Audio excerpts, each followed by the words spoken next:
ਵਾਹਿਗੁਰੂ ਜੀ ਕਾ ਖਾਲਸਾ ਵਾਹਿਗੁਰੂ ਜੀ ਕੀ ਫਤਿਹ।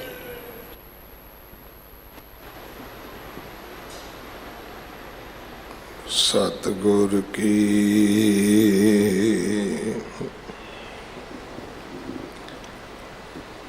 ਜਿਸਨੂੰ ਮਤਿ ਆਵੇ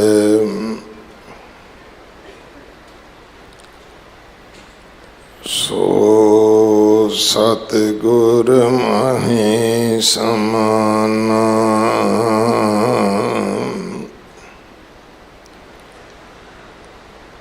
ਇਹ ਬਾਣੀ ਜੋ ਜੀਉ ਜਾਣੈ ਤਿਸ ਅੰਤਰ ਰਵੈ ਹਰਿ ਨਾਮ। ਬਾਣੀ ਗੁਰੂ ਗੁਰੂ ਹੈ ਬਾਣੀ ਵਿੱਚ ਬਾਣੀ ਅੰਮ੍ਰਿਤ ਸਾਰੇ।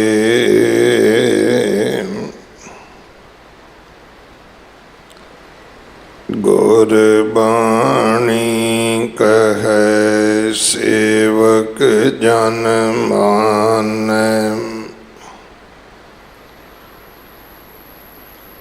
ਪਰਤਖ ਗੁਰੂ ਨਿਸਤਾਰੇ।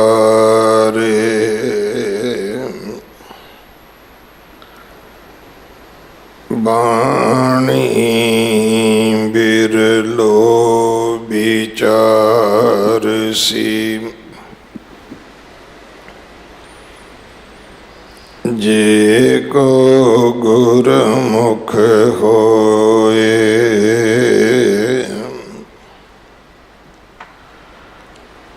ਇਹ ਬਾਣੀ ਮਹਾਂਪੁਰਖ ਕੀ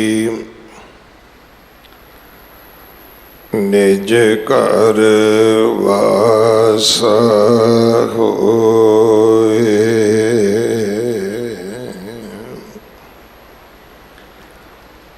ਗਾੜੀ ਮਹਿਲਾ ਪੰਜਵਾਂ ਕਰ ਕਰ ਟਹਿਲ ਰਸਨਾ ਗੁਣ ਗਾਮੋ।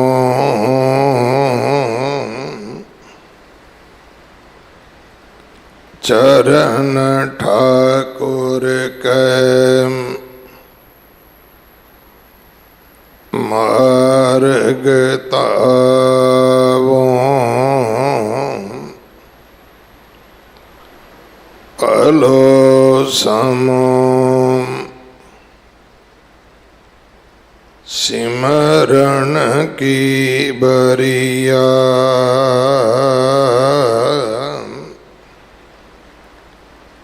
ਸਿਮਰਤ ਨਾਮ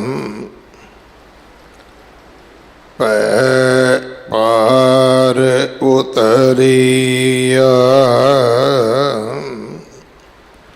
ਰਹਾਉ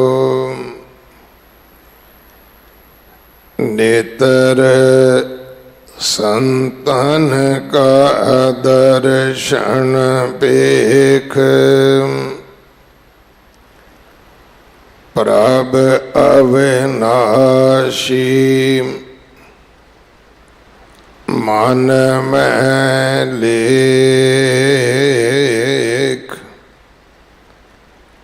ਸੁਣ ਕੀਰਤਨ ਸਾਧ ਪੈ ਜਾਏ। ਜਨਮ ਮਰਨ ਕੀ ਤਰਾਸ ਮਿਟਾਏ।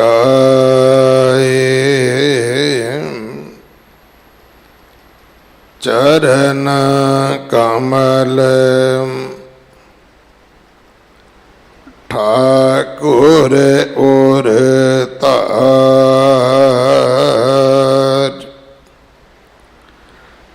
दुर्लभ देह नानक निस्तार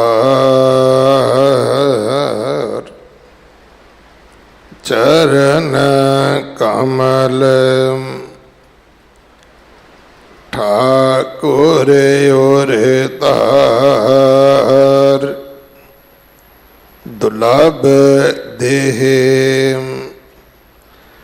नानक निस्तार।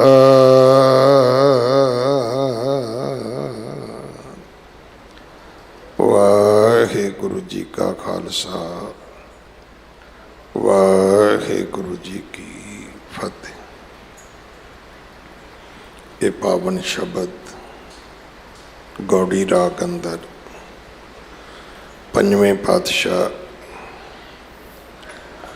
गुरु अर्जन देव महाराज जी के पवित्र मुख तो उच्चारण होया 199 190 अंग ते दर्ज है। इस शब्द की विचार भाई सरबजीत सिंह जी टोटियां हैड प्रचारक श्रोमणी गुरुद्वारा प्रबंधक कमेटी आप जी नूं सरवण करवाउणगे। एक दिन का उन्हां दा समा है साडे पास। प्रबंधक सेवादारां वल्लों भाई साहब जी का धन्नवाद। कल 29 तरीक गुरु अमरदास महाराज जी का ज्योति जोत समाउण का गुरपुरब है। अमृत संचार हर ऐतवार 11 बजे हुंदा है। गुरु घर की सेवा दे विच गुरु के लंगरां वास्ते रसद कड़ा प्रसाद की देग वास्ते देसी घ्यो बाला साहब हॉस्पिटल वास्ते कोई भी सेवा आप जी भेज सकते हो। अपने घरां दे विच पंजाबी बोलिया करो, बच्चों नूं गुरमुखी पढ़ाओ ताकि साडे बच्चे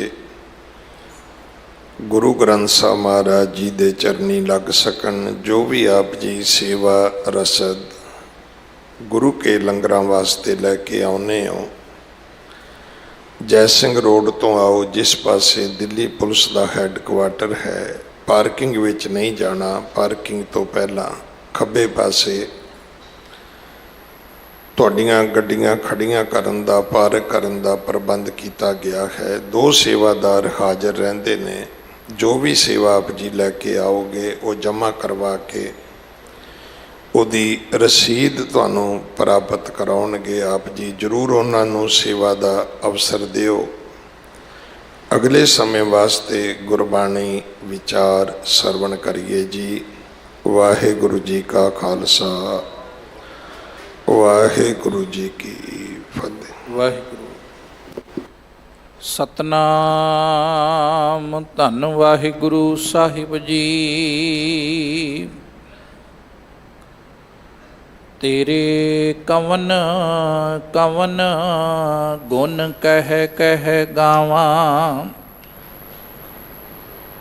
तू साहिब गुणी निदाना।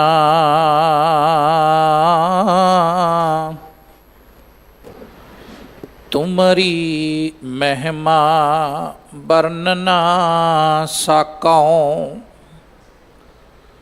तू ठाकुर ऊच भगवाना।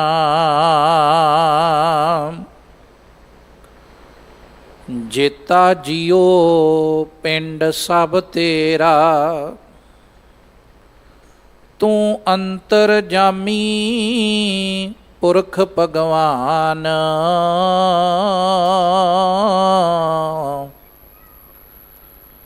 दासन दास कहे जन नानक, जेहा तू कराए तेहा हों ਕਰੀ ਵਖਿਆਨ।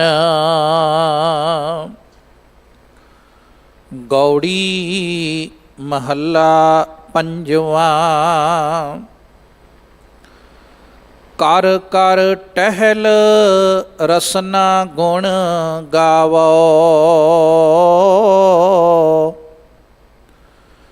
ਚਰਨ ਠਾਕੁਰ ਕੈ ਮਾਰਗ ਧਾਵੋ। ਭਲੋ ਸਮੋ ਸਿਮਰਨ ਕੀ ਬਰੀਆ।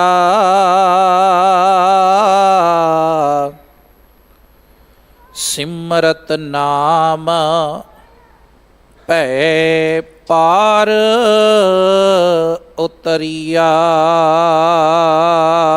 ਰਹਾਉ।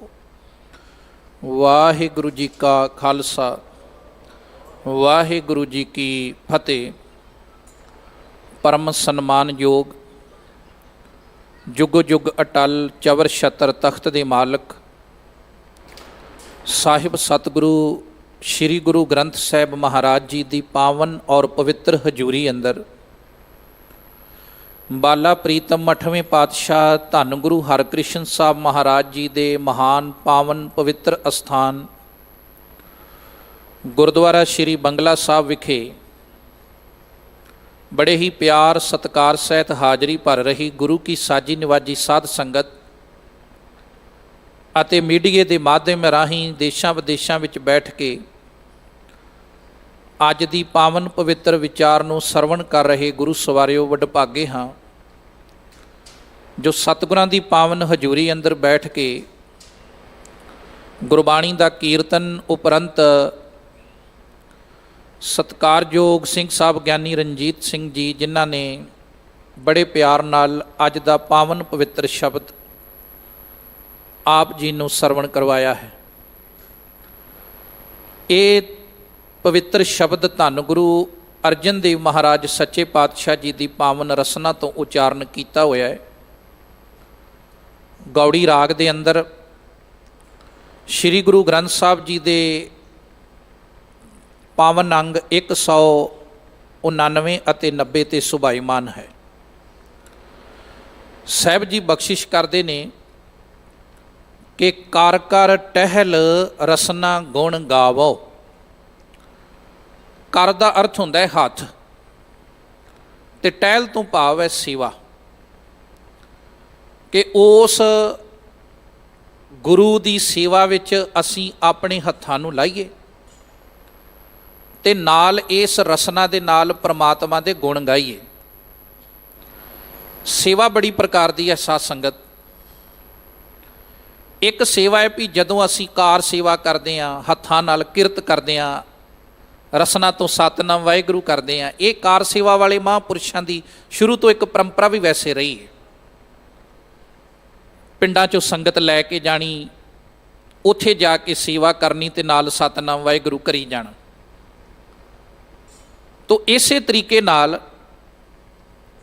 ਕੁਝ ਹੋਰ ਸੇਵਾਵਾਂ ਵੀ ਨੇ, ਜਿਵੇਂ ਗੁਰ ਕੀ ਸੇਵਾ ਸ਼ਬਦ ਵਿਚਾਰ। ਗੁਰਬਾਣੀ ਨੂੰ ਪੁਰਾਤਨ ਸਮੇਂ ਦੇ ਅੰਦਰ ਬਹੁਤ ਸਾਰੇ ਸਿੱਖ ਸੀ ਜਿਹੜੇ ਆਪਣੇ ਮੁਬਾਰਕ ਹੱਥਾਂ ਨਾਲ ਲਿਖ ਕੇ ਕੌਮ 'ਚ ਸੇਵਾ ਕਰਿਆ ਕਰਦੇ ਸਨ, ਇਤਿਹਾਸ ਲਿਖ ਕੇ ਸੇਵਾ ਕਰਿਆ ਕਰਦੇ ਸਨ। ਤੇ ਜਦੋਂ ਅਸੀਂ ਗੁਰੂ ਅਮਰਦਾਸ ਮਹਾਰਾਜ ਦੇ ਸਮੇਂ ਦੇ ਸਿੱਖਾਂ ਦਾ ਜ਼ਿਕਰ ਪੜ੍ਹਦੇ ਹਾਂ ਤੇ ਭਾਈ ਗੁਰਦਾਸ ਜੀ ਨੇ 2 ਸਿੱਖਾਂ ਦਾ ਬੜਾ ਬਾਖੂਬੀ ਜ਼ਿਕਰ ਕੀਤਾ ਹੈ ਕਿ ਪਾਂਧਾ ਬੂਲਾ ਜਾਣੀਐ ਗੁਰਬਾਣੀ ਗਾਇਨ ਲੇਖਾਰੀ ਡੱਲੇ ਵਾਸੀ ਸੰਗਤ ਭਾਰੀ। ਇਹ ਡੱਲੇ ਦੇ ਰਹਿਣ ਵਾਲੇ ਸਿੱਖ ਸਨ, ਭਾਈ ਪਾਂਧਾ ਜੀ ਤੇ ਭਾਈ ਬੂਲਾ ਜੀ। ਤੇ ਸੇਵਾ ਕਿੱਡੀ ਵੱਡੀ ਮਿਲੀ। ਗੁਰਬਾਣੀ ਨੂੰ, ਬਾਣੀ ਦੀਆਂ ਪੋਥੀਆਂ ਨੂੰ ਆਪਣੇ ਮੁਬਾਰਕ ਹੱਥਾਂ ਨਾਲ ਲਿਖਣਾ ਵੀ ਤੇ ਗੁਰਬਾਣੀ ਨੂੰ ਗਾਉਣਾ ਵੀ। ਜੇ ਸਵਾਰਥ ਤੋਂ ਰਹਿਤ ਹੋ ਕੇ ਗੁਰਬਾਣੀ ਗਾਈ ਜਾ ਰਹੀ ਹੈ ਤੇ ਇਹ ਵੀ ਸੇਵਾ ਹੈ। ਸਵਾਰਥ ਤੋਂ ਰਹਿਤ ਹੋ ਕੇ ਬਾਣੀ ਦਾ ਪਾਠ, ਗੁਰਬਾਣੀ ਦੀ ਕਥਾ ਅਸੀਂ ਸੰਗਤ ਵਿੱਚ ਬੈਠ ਕੇ ਕੁਝ ਸਰਵਣ ਕਰ ਰਹੇ ਹਾਂ, ਇਹ ਵੀ ਗੁਰੂ ਕੀ ਸੇਵਾ ਹੀ ਹੈ। ਗੁਰ ਕੀ ਸੇਵਾ ਸ਼ਬਦ ਵਿਚਾਰ। ਫਿਰ ਜਦੋਂ ਅਸੀਂ ਅਕਾਲ ਪੁਰਖ ਵਾਹਿਗੁਰੂ ਵੱਲੋਂ ਆਪਣੇ ਕੋਲ ਦਿੱਤੀ ਹੋਈ ਜੋ ਵੀ ਪੂੰਜੀ ਹੈ, ਧਨ ਪਦਾਰਥ ਹੈ, ਉਹਦੇ ਚੋਂ 10ਵਾਂ ਹਿੱਸਾ ਸਮਾਜ ਦੀ ਭਲਾਈ ਵਾਸਤੇ, ਆਪਣੇ ਗੁਰੂ ਦੇ ਕਾਰਜਾਂ ਵਾਸਤੇ, ਪੰਥ ਦੇ ਕਾਰਜਾਂ ਲਈ ਹਿੱਸਾ ਪਾਉਣੇ ਆ, ਉਹ ਵੀ ਇੱਕ ਸੇਵਾ ਹੀ ਹੈ। ਤੋ ਪੁਰਾਣੇ ਸਮੇਂ ਦੇ ਅੰਦਰ ਗੁਰਬਾਣੀ ਲਿਖਣ ਦੀ ਸੇਵਾ ਤੇ ਇਤਿਹਾਸ ਲਿਖਣ ਦੀ ਸੇਵਾ ਬਹੁਤ ਸਾਰੇ ਸਾਡੇ ਦਾਨਸ਼ਮੰਦ ਬਜ਼ੁਰਗਾਂ ਨੇ ਕੀਤੀ, ਹੁਣ ਵੀ ਕਰ ਰਹੇ ਨੇ। ਮੈਂ ਅੱਜ ਕੱਲ੍ਹ ਇੱਕ ਕਿਤਾਬ ਪੜ੍ਹ ਰਿਹਾ, ਸਮਰੂ ਕੀ ਬੇਗਮ। ਜਦੋਂ ਬਾਬਾ ਬਘੇਲ ਸਿੰਘ ਜੀ ਨੇ ਦਿੱਲੀ ਫਤਿਹ ਕੀਤੀ ਸੀ ਨਾ, ਇਸ ਬੀਬੀ ਨੇ ਬਹੁਤ ਵੱਡਾ ਯੋਗਦਾਨ ਪਾਇਆ ਸੀ ਉਦੋਂ। ਵੇਖੋ, ਪਹਿਲਾ ਜੀਵਨ ਉਹਦਾ ਇੱਕ ਕੋਠੇ ਚੋਂ ਆਈ, ਫਿਰ ਸਤਿਕਾਰਯੋਗ ਸਾਧ ਸੰਗਤ ਜੀ ਇੱਕ ਨਵਾਬ ਦੀ ਰਾਣੀ ਬਣੀ, ਮੁਜ਼ੱਫਰਗੜ੍ਹ ਤੋਂ ਲੈ ਕੇ ਅਲੀਗੜ੍ਹ ਤੱਕ ਬਹੁਤ ਲੰਬਾ 425 ਪਿੰਡ ਸਨ ਜਿਸ ਇਲਾਕੇ ਵਿੱਚ ਇਹਦੀ ਕਿਸੇ ਸਮੇਂ ਤੇ ਹਕੂਮਤ ਚੱਲਦੀ ਰਹੀ। ਤੇ ਜਦੋਂ ਆਪਣੇ ਸਿੰਘ ਬਾਬਾ ਬਘੇਲ ਸਿੰਘ ਤੇ ਉਹਨਾਂ ਦੇ ਨਾਲ ਜਿਹੜੇ ਬਾਕੀ ਸਿੰਘ ਸੀ ਦਲ ਖਾਲਸੇ ਦੇ ਰੂਪ ਅੰਦਰ, ਇਹ ਜਦੋਂ ਰਾਖੀ ਵਸੂਲਦਿਆਂ ਇਹਦੇ ਇਲਾਕੇ ਵਿੱਚ ਗਏ ਨਾ, ਤੇ ਇਹਨੂੰ ਆਪਣੀ ਗ੍ਰਿਫਤ ਵਿੱਚ ਲੈ ਲਿਆ। ਬਾਬਾ ਬਘੇਲ ਸਿੰਘ ਜੀ ਦੀ ਸਿੰਘਣੀ ਬੀਬੀ ਰਾਮ ਕੌਰ, ਇਤਿਹਾਸ ਕਹਿੰਦਾ ਹੈ ਵੀ ਜਦੋਂ ਇਹਨਾਂ ਦੋਵਾਂ ਜੀਆਂ ਨੇ ਉਸ ਬੀਬੀ ਵੱਲ ਆਪਣੀ ਨਿਗਾਹ ਫੇਰੀ ਨਾ, ਤੇ ਇਹਨੂੰ ਸਤਿਕਾਰ ਸਹਿਤ ਇਹਦੇ ਮਹਿਲਾਂ ਵਿੱਚ ਛੱਡਣ ਗਏ, ਤੇ ਇੰਨਾ ਕੁ ਪਿਆਰ ਬਣ ਗਿਆ ਕਿ ਉਹਦੇ ਵਿੱਚੋਂ ਬਾਬਾ ਬਘੇਲ ਸਿੰਘ ਨੂੰ ਆਪਣੀ ਧੀ ਨਜ਼ਰ ਆਈ। ਇਹਨਾਂ ਦੋਵਾਂ ਨੇ ਉਸ ਸਮਰੂ ਕੀ ਬੇਗਮ ਨੂੰ ਸਾਧ ਸੰਗਤ ਜੀ ਆਪਣੀ ਧੀ ਬਣਾ ਲਿਆ, ਤੇ ਬਾਅਦ ਵਿੱਚ ਉਹ ਖਾਲਸੇ ਦੀ ਭੈਣ ਬਣ ਕੇ ਦਿੱਲੀ 'ਚ ਬਹੁਤ ਸੇਵਾ ਕਰਦੀ ਰਹੀ। ਸ਼੍ਰੀ ਗੁਰੂ ਪੰਥ ਪ੍ਰਕਾਸ਼ 'ਚ ਗਿਆਨੀ ਗਿਆਨ ਸਿੰਘ ਨੇ ਬਾਖੂਬੀ ਹਵਾਲੇ ਦਿੱਤੇ ਨੇ ਇਹਨਾਂ ਗੱਲਾਂ ਦੇ। ਮੌਜੂਦਾ ਸਮੇਂ 'ਚ ਭੁਜੰਗੀ ਪ੍ਰਕਾਸ਼ਨ, ਕੁਝ ਨੌਜਵਾਨ ਵੀਰ ਨੇ ਜਿਨ੍ਹਾਂ ਨੇ ਇਸ ਪ੍ਰਕਾਸ਼ਨ ਦੇ ਅਧੀਨ ਇਸ ਕਿਤਾਬ ਨੂੰ ਛਾਪਿਆ ਹੈ, ਤੇ ਉਹਦੇ 'ਚ ਦਿੱਲੀ ਦੇ ਗੁਰਦੁਆਰਿਆਂ ਦਾ ਇਤਿਹਾਸ, ਕਿਆ ਕਮਾਲ ਦਾ ਇਤਿਹਾਸ ਲਿਖਿਆ ਹੈ। ਉਹ ਕਹਿੰਦੇ ਵੀ ਜਦੋਂ ਔਰੰਗਜ਼ੇਬ ਦੀ ਮੌਤ ਹੋ ਗਈ ਨਾ, ਤੇ ਹਫੜਾ ਦਫੜੀ ਜੀ ਮੱਚ ਗਈ, ਤੇ ਬਹੁਤਿਆਂ ਨੇ ਕੂਚ ਦਿੱਲੀ ਵੱਲ ਨੂੰ ਕਰਨਾ ਸ਼ੁਰੂ ਕਰ ਲਿਆ। ਦਿੱਲੀ 'ਚ ਬੈਠੇ ਸ਼ਾਹ ਆਲਮ ਨੇ ਸੋਚਿਆ ਕਿ ਕਿਤੇ ਇਹ ਨਾ ਹੋਵੇ ਵੀ ਜਿਹੜੇ ਮਰਹੱਟੇ ਨੇ ਉਹ ਇੱਥੇ ਵੀ ਆ ਕੇ ਟੁੱਟ ਪੈ ਜਾਣ, ਤੇ ਸਿੰਘਾਂ ਨੂੰ ਕਿਸੇ ਨਾ ਕਿਸੇ ਤਰੀਕੇ ਨਾਲ ਬੁਲਾ ਲੈਣਾ ਚਾਹੀਦਾ। ਇੱਕ ਬੰਨੇ ਸਿੰਘਾਂ ਨੂੰ ਬੁਲਾ ਲਿਆ, ਤੇ ਦੂਜੇ ਬੰਨੇ ਇਸ ਕਿਲੇ ਦੇ ਦਿੱਲੀ ਦੀ ਧਰਤੀ ਤੇ ਦਰਵਾਜ਼ੇ ਬੰਦ ਕਰਕੇ ਤੇ ਆਪ ਅੰਦਰ ਲੁਕ ਕੇ ਬਹਿ ਗਿਆ। ਬਾਬਾ ਬਘੇਲ ਸਿੰਘ ਜੀ ਦੇ ਨਾਲ ਜਿਹੜੇ ਸਿੱਖ ਸਨ, ਜੱਸਾ ਸਿੰਘ ਆਹਲੂਵਾਲੀਆ, ਜੱਸਾ ਸਿੰਘ ਰਾਮਗੜੀਆ, ਤਾਰਾ ਸਿੰਘ ਘੇਬਾ, ਸਾਡੇ ਬਜ਼ੁਰਗ ਜਿਨ੍ਹਾਂ ਨੇ ਇਸ ਦਿੱਲੀ ਦੀ ਧਰਤੀ ਤੇ ਨਿਸ਼ਾਨਦੇਹੀ ਕਰਕੇ ਤੇ 8 ਗੁਰੂ ਘਰ ਜਿਹੜੇ ਨੇ ਉਸਾਰੇ, ਤੇ ਬਿਨਾਂ ਖੂਨ ਖਰਾਬੇ ਤੋਂ ਉਸਾਰੇ। ਵੇਖੋ ਸਾਧ ਸੰਗਤ, ਬਹੁਤ ਵੱਡੀ ਸੇਵਾ ਹੈ ਉਹਨਾਂ ਬਜ਼ੁਰਗਾਂ ਦੀ, ਅਸੀਂ ਦੇਣ ਨਹੀਂ ਦੇ ਸਕਦੇ। ਸੇਵਾ ਦੀ ਗੱਲ ਚੱਲ ਰਹੀ ਹੈ, ਇਹ ਵੀ ਇੱਕ ਸੇਵਾ ਜਿਹੜੀ ਪੰਥ ਨੇ ਉਸ ਵੇਲੇ ਕੀਤੀ। ਜਦੋਂ ਇਹਨਾਂ ਵੇਖਿਆ ਵੀ ਸ਼ਾਹ ਆਲਮ ਆਪ ਤਾਂ ਕਿਲੇ ਦੇ ਅੰਦਰ ਬਹਿ ਗਿਆ, ਦਰਵਾਜ਼ੇ ਬੰਦ ਕਰ ਲਏ ਨੇ, ਤੇ ਇਹਨਾਂ ਆਪਣੇ ਬਜ਼ੁਰਗਾਂ ਨੇ ਇੱਕ ਲੱਕੜ ਦਾ ਬਹੁਤ ਤਗੜਾ ਮੋਛਾ, ਉਹਨੂੰ ਸਾਧ ਸੰਗਤ ਲਿਆ ਕੇ, ਤੇ ਇੱਕ ਬੰਨਿਓ ਜਿਹੜੀ ਕਿਲੇ ਦੀ ਕੰਧ ਕੱਚੀ ਸੀ ਉਹਦੇ 'ਚ ਮਾਰ ਮਾਰ ਕੇ ਇੱਕ ਮੋਰੀ ਕਰ ਦਿੱਤੀ। ਅੱਜ ਵੀ ਦਿੱਲੀ 'ਚ ਉਸ ਧਰਤੀ ਨੂੰ ਮੋਰੀ ਵਾਲਾ ਪੁਲ ਕਰਕੇ ਸਾਧ ਸੰਗਤ ਤੁਸੀਂ ਜਾਣਦੇ ਹੋ। ਇਹ ਕਿਲੇ ਦੇ ਅੰਦਰ ਚਲੇ ਗਏ। ਸ਼ਾਹ ਆਲਮ ਨੂੰ ਪਤਾ ਲੱਗਾ ਵੀ ਹੁਣ ਇਹਨਾਂ ਸਿੰਘਾਂ ਤੋਂ ਮੈਨੂੰ ਬਚਾ ਕੌਣ ਸਕਦਾ ਹੈ, ਤੇ ਨਿਗਾਹ ਗਈ ਵੀ ਸਮਰੂ ਕੀ ਬੇਗਮ, ਉਹਦੇ ਵੱਲ ਕਿਸੇ ਨਾ ਕਿਸੇ ਤਰ੍ਹਾਂ ਸੁਣੀਆਂ ਗੱਲਾਂ, ਤੇ ਉਹ ਆਈ ਤੇ ਉਹਨੇ ਵਿੱਚ ਪੈ ਕੇ ਬਾਬਾ ਬਘੇਲ ਸਿੰਘ ਹਣਾ ਦਾ ਤੇ ਸ਼ਾਹ ਆਲਮ ਦੂਜੇ ਦਾ ਇੱਕ ਰਾਜੀਨਾਮਾ ਕਰਾਇਆ, ਜਿਹਦੇ ਇਵਜ਼ ਵਿੱਚ 3 ਲੱਖ ਰੁਪਈਆ ਜਿਹੜਾ ਸ਼ਾਹ ਆਲਮ ਨੇ ਉਹ ਆਪਣੇ ਬਜ਼ੁਰਗਾਂ ਦੇ ਹੱਥ ਤੇ ਰੱਖਿਆ। ਜਿੰਨਾ ਚਿਰ ਖਾਲਸਾ ਫਿਰ ਇਸ ਦਿੱਲੀ ਤੇ ਰਿਹਾ, ਉਹਨਾਂ ਨੇ ਉਸ ਧਨ ਨੂੰ ਗਰੀਬਾਂ 'ਚ ਵੀ ਵੰਡਿਆ। ਗਰੀਬਾਂ ਦੇ ਘਰ ਚੁੱਲ੍ਹੇ ਬਲੇ, ਗਰੀਬਾਂ ਦੇ ਬੱਚਿਆਂ ਨੇ ਰੱਜ ਕੇ ਰੋਟੀ ਖਾਧੀ। ਤੇ ਖਾਲਸਾ ਜੀ, ਦੂਜੀ ਗੱਲ ਕਿ ਓਨੇ ਦਿਨ ਹੀ ਮਠਿਆਈ ਦਾ ਲੰਗਰ ਚੱਲਦਾ ਰਿਹਾ, ਤੇ ਬਾਅਦ ਵਿੱਚ ਜਦੋਂ ਅੰਗਰੇਜ਼ਾਂ ਨੇ ਪੁਲ ਬਣਾਇਆ ਸੀ, ਅੱਜ ਵੀ ਦਿੱਲੀ ਦੀ ਧਰਤੀ ਤੇ ਇੱਕ ਪੁਲ ਨੂੰ ਮਠਿਆਈ ਪੁਲ ਕਰਕੇ ਹੀ ਜਾਣਿਆ ਜਾਂਦਾ ਹੈ। ਇਹ ਸਾਡੇ ਬਜ਼ੁਰਗਾਂ ਦੀਆਂ ਮਾਰੀਆਂ ਮੱਲਾਂ ਨੇ। ਸਾਧ ਸੰਗਤ, ਫਿਰ ਇੱਥੇ ਹੀ ਬਸ ਨਹੀਂ, ਉਹਦੇ ਵਿੱਚ ਇਹ ਜ਼ਿਕਰ ਕੀਤਾ ਗਿਆ ਹੈ ਕਿ ਜਦੋਂ ਬਾਬਾ ਜੀ ਚਲਦਿਆਂ ਚਲਦਿਆਂ ਗੁਰਦੁਆਰਾ ਸੀਸਗੰਜ ਸਾਹਿਬ ਵਾਲੇ ਅਸਥਾਨ ਤੇ ਆਏ ਤੇ ਇੱਕ ਸੱਖਣ ਨਾਂ ਦੀ ਮਾਈ, ਉਹ ਬਜ਼ੁਰਗ ਬੀਬੀ ਉਹਨੂੰ ਲੱਭਿਆ ਬਾਬਾ ਬਘੇਲ ਸਿੰਘ ਇਹਨਾਂ ਨੇ। ਉਹਨੇ ਦੱਸਿਆ ਵੀ ਜਦੋਂ 9ਵੇਂ ਪਾਤਸ਼ਾਹ ਗੁਰੂ ਤੇਗ ਬਹਾਦਰ ਸਾਹਿਬ ਜੀ ਦੀ ਦਿੱਲੀ ਚਾਂਦਨੀ ਚੌਂਕ 'ਚ ਸ਼ਹੀਦੀ ਹੋਈ ਹੈ, ਉਦੋਂ ਮੈਂ ਬਹੁਤ ਜ਼ਿਆਦਾ ਛੋਟੀ ਸਾਂ ਤੇ ਆਪਣੇ ਪਿਤਾ ਦੇ ਨਾਲ ਜਿਹੜਾ ਮਾਸ਼ਕੀ ਦਾ ਕੰਮ ਕਰਦਾ ਸੀ, ਉਹ ਕਹਿੰਦੀ ਹੈ ਵੀ ਸ਼ਹੀਦੀ ਤੋਂ ਬਾਅਦ ਮੇਰੇ ਬਾਪ ਨੂੰ ਬੁਲਾਇਆ ਗਿਆ ਵੀ ਸਤਿਗੁਰੂ ਮਹਾਰਾਜ ਦੇ ਪਵਿੱਤਰ ਖੂਨ ਦੇ ਜਿੱਥੇ ਛਿੱਟੇ ਸਨ ਉਹਨੂੰ ਸਾਫ਼ ਕਰਨ ਵਾਸਤੇ ਮਾਸ਼ਕੀ ਆਇਆ ਪਾਣੀ ਦੀ ਮਸ਼ਕ ਲੈ ਕੇ। ਕਹਿੰਦੀ ਮੈਂ ਨਾਲ ਆਈ। ਉਹਨੇ ਵੇਰਵਾ ਦੱਸਿਆ ਵੀ ਕਿਵੇਂ ਇੱਕ ਸਾਧ ਸੰਗਤ ਜੀ ਲੱਕੜ ਦੀ ਚੌਂਕੀ ਤੇ ਸਤਿਗੁਰੂ ਜੀ ਨੂੰ ਬਿਠਾਇਆ ਗਿਆ। ਪੂਰਬ ਵੱਲ ਮੁੱਖ ਹੈ, ਇੱਕ ਪਾਸੇ ਖੂਹ ਹੈ, ਇੱਕ ਪਾਸੇ ਮਸੀਤ ਦੀ ਕੰਧ ਹੈ। ਉਹਨੇ ਸਾਰੀ ਨਿਸ਼ਾਨਦੇਹੀ ਦੱਸੀ। ਉਸ ਧਰਤੀ ਤੇ ਬਾਬਾ ਬਘੇਲ ਸਿੰਘਣਾ ਨੇ ਗੋਡੇ ਲਾ ਕੇ ਉਸ ਧਰਤੀ ਨੂੰ ਆਪਣੇ ਮਸਤਕ ਦੇ ਨਾਲ ਉਸ ਮਿੱਟੀ ਨੂੰ ਧੂੜ ਨੂੰ ਲਾਇਆ। ਤੇ ਸਤਿਕਾਰਯੋਗ ਸਾਧ ਸੰਗਤ ਜੀ, ਇਹ ਵੱਡੇ ਵੱਡੇ ਜਿਹੜੇ ਕਾਰਜ ਹਨ, ਇਹ ਵੇਖੋ, ਇਹ ਉਹਨਾਂ ਨੇ ਸੇਵਾ ਦੇ ਰੂਪ ਵਿੱਚ ਇਸ ਦਿੱਲੀ ਦੀ ਧਰਤੀ ਤੇ ਬਹੁਤ ਵੱਡੇ ਕਾਰਜ ਕਰਨੇ ਸ਼ੁਰੂ ਕਰ ਦਿੱਤੇ।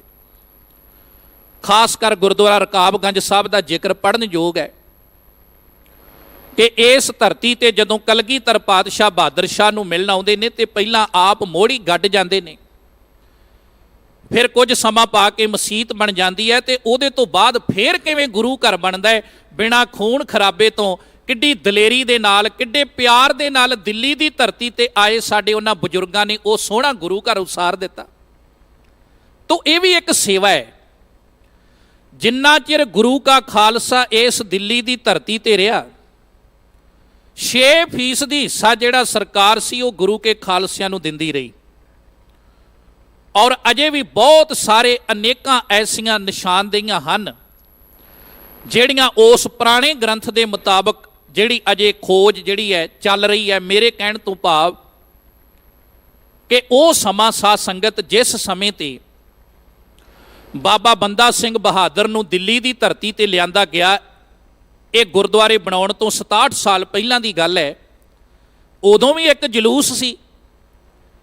ਇਸ ਜਲੂਸ ਦੇ ਵਿੱਚ ਸਿੰਘਾਂ ਦੇ ਸਿਰ ਵੱਢ ਕੇ ਮੁਗਲਾਂ ਨੇ ਨੇਜੇ ਤੇ ਪਰੋਏ ਹੋਏ ਸਨ, ਟੰਗੇ ਹੋਏ ਸਨ, ਅੱਗੇ ਬਿੱਲੀ ਮਾਰ ਕੇ ਟੰਗੀ ਹੋਈ ਸੀ ਤੇ ਕਹਿੰਦੇ ਸੀ ਇਹ ਸਿੰਘਾਂ ਦਾ ਜਲੂਸ ਜਾ ਰਿਹਾ ਹੈ। ਬੰਦਾ ਸਿੰਘ ਬਹਾਦਰ ਨੂੰ ਪਿੰਜਰੇ 'ਚ ਬੰਦ ਕੀਤਾ ਹੋਇਆ ਹੈ, ਉਹ ਪਿੰਜਰਾ ਜਿਹਦੇ 'ਚ ਸਾਵਧਾਨ ਹੋ ਕੇ ਖੜਿਆ ਵੀ ਨਹੀਂ ਜਾ ਸਕਦਾ। ਜੇ ਖੜਦੇ ਨੇ ਤੇ ਉੱਪਰੋਂ ਸੂਏ ਵੱਜਦੇ ਨੇ। ਤੇ ਇੱਕ ਉਹ ਜਲੂਸ ਬੰਦਾ ਸਿੰਘ ਬਹਾਦਰ ਦੀ ਸ਼ਹੀਦੀ ਤੋਂ 67 ਸਾਲ ਬਾਅਦ, ਜਿੱਦਣ ਫੇ ਇਹ ਗੁਰੂ ਘਰਾਂ ਦੀ ਸੇਵਾ ਕਰਾ ਕੇ ਗੁਰੂ ਕਾ ਖਾਲਸਾ ਦਿੱਲੀ ਛੱਡ ਕੇ ਪੰਜਾਬ ਜਾਣ ਲੱਗਾ ਨਾ, ਤੇ ਸ਼ਾਹ ਆਲਮ ਦੂਜੇ ਨੂੰ ਪਤਾ ਲੱਗਾ। ਇਤਿਹਾਸ ਕਹਿੰਦਾ ਹੈ ਵੀ ਉਹਨੇ ਹਾਥੀ ਮੰਗਾਇਆ ਤੇ ਹਾਥੀ ਦੇ ਉੱਤੇ ਮਣਾਮੂਈ ਸੋਨਾ ਲੱਦ ਕੇ ਉਹਦੇ ਤੇ ਬਾਬਾ ਬਘੇਲ ਸਿੰਘ ਨੂੰ ਬਾਇਆ। ਤੇ ਅੱਜ ਇੱਕ ਇਹ ਜਲੂਸ ਜਾ ਰਿਹਾ ਹੈ। ਇੱਕ 67 ਸਾਲ ਪਹਿਲਾਂ ਜਲੂਸ ਸੀ, ਇੱਕ ਇਹ ਜਲੂਸ ਹੈ। ਤੇ ਇਸ ਜਲੂਸ ਦੇ ਚਰਚੇ ਬਹੁਤ ਨੇ। ਕਿਉਂ ਚਰਚੇ ਨੇ? ਕਈ ਪੁੱਛਦੇ ਨੇ ਤੁਸੀਂ ਰਾਜ ਨਹੀਂ ਲੈਣਾ। ਆਪਣੇ ਬਜ਼ੁਰਗ ਕਹਿੰਦੇ ਸੀ ਲੈਣਾ ਹੈ, ਪਰ ਦਿੱਲੀ ਦੀ ਕਿਹੜੀ ਗੱਲ ਹੈ? ਰਾਜ ਅਸੀਂ ਪੰਜਾਬ ਵਿੱਚ ਜਾ ਕੇ ਕਰਨਾ ਹੈ। ਜਿਹੜੀ ਸਾਡੀ ਜੰਮਣ ਭੂਏ ਹੈ, ਜਿਹੜੀ ਸਾਡੀ ਜੰਮਣ ਧਰਤੀ ਹੈ। ਤੋ ਉਹ ਜਿਹੜੇ ਬਜ਼ੁਰਗ ਸੀ ਉਹਨਾਂ ਨੇ ਕਿੱਡੀਆਂ ਵੱਡੀਆਂ ਸੇਵਾਵਾਂ ਕੀਤੀਆਂ। ਇਹ ਸਮਰੂ ਕੀ ਬੇਗਮ ਕਿਤਾਬ ਦੇ ਵਿੱਚੋਂ ਤੁਸੀਂ ਬਾਹਵਾਲਾ ਪੜ੍ਹ ਸਕਦੇ ਹੋ, ਜਿਹੜਾ ਭੁਜੰਗੀ ਪ੍ਰਕਾਸ਼ਨ ਨੇ ਪ੍ਰਕਾਸ਼ਿਤ ਕਰਕੇ ਦਿੱਲੀ ਦੇ ਇਤਿਹਾਸ ਤੇ ਬਹੁਤ ਪਿਆਰੀ ਕਿਤਾਬ ਲਿਖ ਕੇ ਸਾਡੀ ਝੋਲੀ ਵਿੱਚ ਪਾਈ। ਖੈਰ, ਸਤਿਗੁਰੂ ਜੀ ਕਹਿੰਦੇ ਸੇਵਾ ਕਰ, ਕਰ ਕਰ ਟਹਿਲ, ਰਸਨਾ ਗੁਣ ਗਾਵੋ। ਆਪਣੇ ਹੱਥਾਂ ਨਾਲ ਸੇਵਾ ਕਰ ਤੇ ਜਿਹੜੀ ਤੇਰੀ ਰਸਨਾ ਹੈ ਇਹਦੇ ਨਾਲ ਤੂੰ ਗੁਰੂ ਦੀ ਬਾਣੀ ਨੂੰ ਗਾ, ਪਰਮਾਤਮਾ ਵਾਹਿਗੁਰੂ ਅਕਾਲ ਪੁਰਖ ਜੀ ਦਾ ਨਾਮ ਜਪ। ਤੇ ਫਿਰ ਦੂਸਰੀ ਪੰਕਤੀ 'ਚ ਸਤਿਗੁਰੂ ਜੀ ਕਹਿੰਦੇ ਚਰਨ ਠਾਕੁਰ ਕਹਿ ਮਾਰਗ ਧਾਵੋ। ਤੇ ਜਿਹੜੇ ਤੇਰੇ ਪੈਰ ਨੇ, ਇਹਨਾਂ ਪੈਰਾਂ ਨਾਲ ਚੱਲ ਕੇ ਤੂੰ ਉਸ ਰਸਤੇ ਤੇ ਤੁਰ ਜਿਹੜਾ ਰਸਤਾ ਸੱਚ ਵਾਲੇ ਬੰਨੇ ਜਾਂਦਾ ਹੈ। ਜਿਹਨੂੰ ਬਾਬਾ ਕਬੀਰ ਸਾਹਿਬ ਨੇ, ਭਗਤ ਕਬੀਰ ਜੀ ਨੇ ਆਪਣੀ ਬਾਣੀ ਵਿੱਚ ਬੜਾ ਪਿਆਰਾ ਲਿਖਿਆ ਹੈ ਕਿ ਸੂਦੇ ਸੂਦੇ ਰੇਗ ਚੱਲੋ ਤੁਮ ਨਤਰ ਕੁ ਧੱਕਾ ਦਿਵਈ ਹੈ ਰੇ। ਕਹਿੰਦੇ ਸਿੱਧੇ ਸਿੱਧੇ ਰਸਤੇ ਤੇ ਮਨੁੱਖ ਤੁਰਿਆ ਜਾ, ਪਤਾ ਨਹੀਂ ਕਿਹੜੇ ਵੇਲੇ ਮੌਤ ਦਾ ਧੱਕਾ ਪੈਣਾ ਹੈ ਤੇ ਕੇਲ ਕਰੀਂਦੇ ਹੰਝ ਨੂੰ ਚਿੰਤੇ ਬਾਜ ਪਏ, ਇਹ ਅਵਸਥਾ ਬਣ ਜਾਣੀ ਹੈ। ਪੁੱਛਿਆ ਮਹਾਰਾਜ ਸਿੱਧਾ ਰਸਤਾ ਕਿਹੜਾ ਹੈ?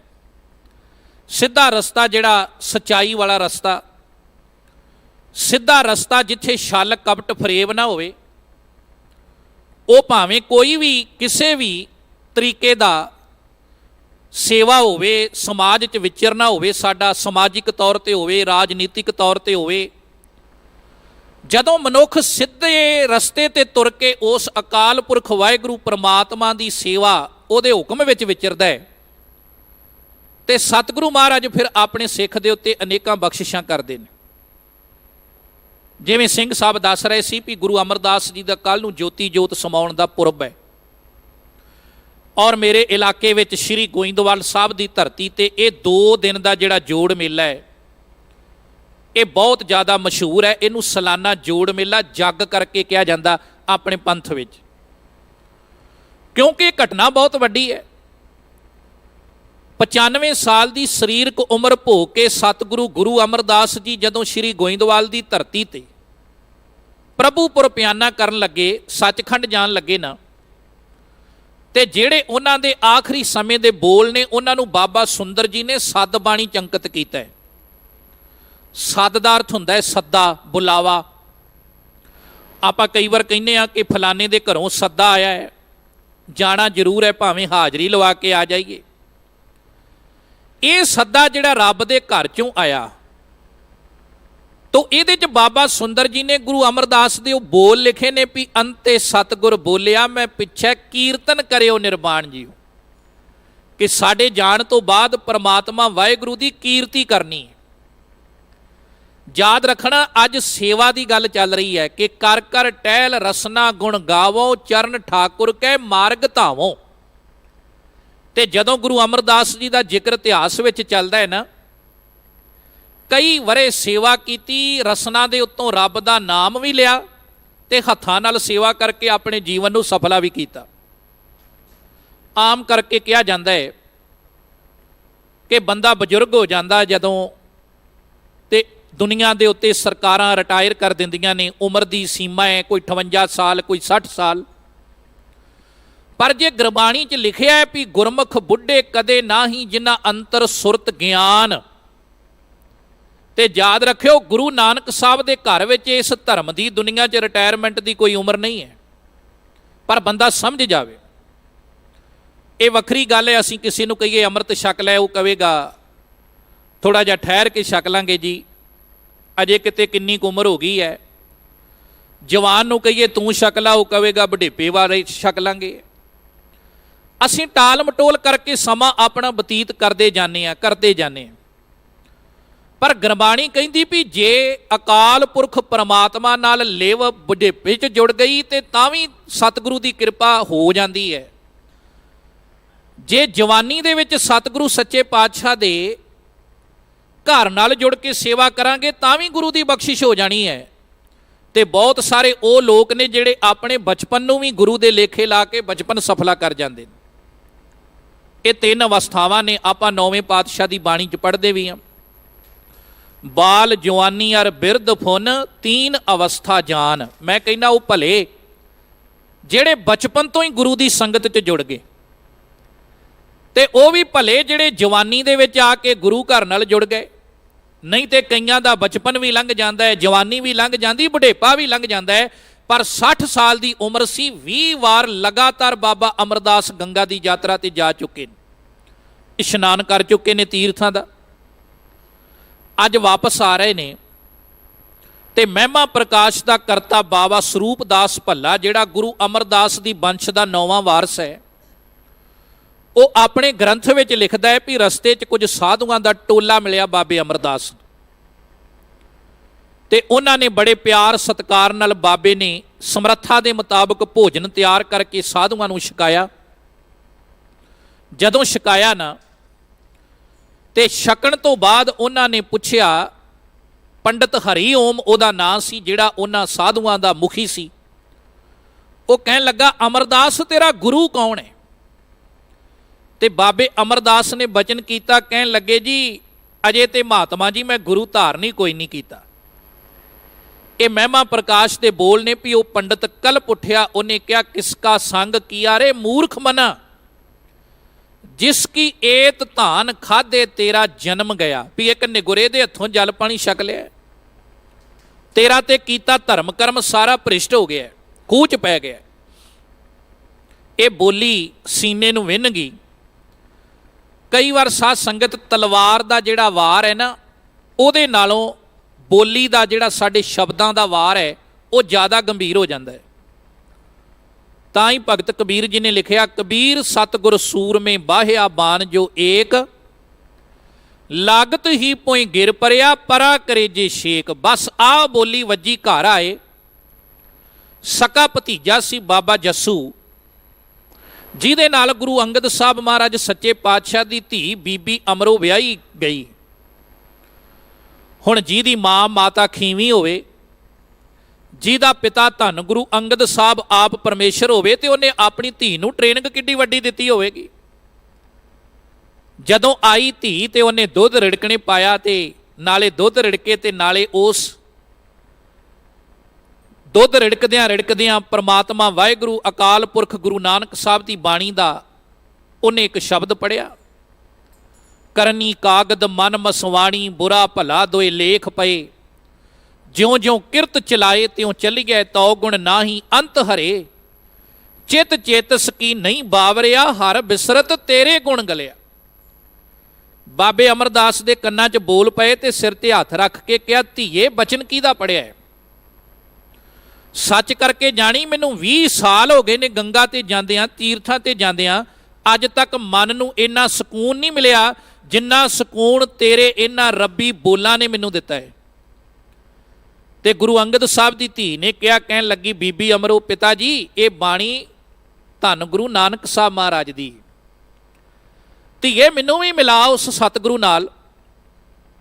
ਤੇ ਅੱਜ ਵਰਗਾ ਸਮਾਂ ਨਹੀਂ ਸੀ, ਜਦੋਂ ਦਿਲ ਕੀਤਾ ਉਦੋਂ ਹੀ ਸਾਧ ਸੰਗਤ ਜੀ, ਧੀਆਂ ਬੱਚੀਆਂ, ਕੋਈ ਮਾੜੀ ਮੋਟੀ ਘਰ 'ਚ ਗੱਲ ਹੋਈ, ਬਰਦਾਸ਼ਤ ਸ਼ਕਤੀ ਅੱਜ ਸਾਡੀ ਨਹੀਂ ਰਹੀ, ਉੱਠ ਕੇ ਪੇਕੇ ਘਰ ਚਲੇ ਗਈਆਂ।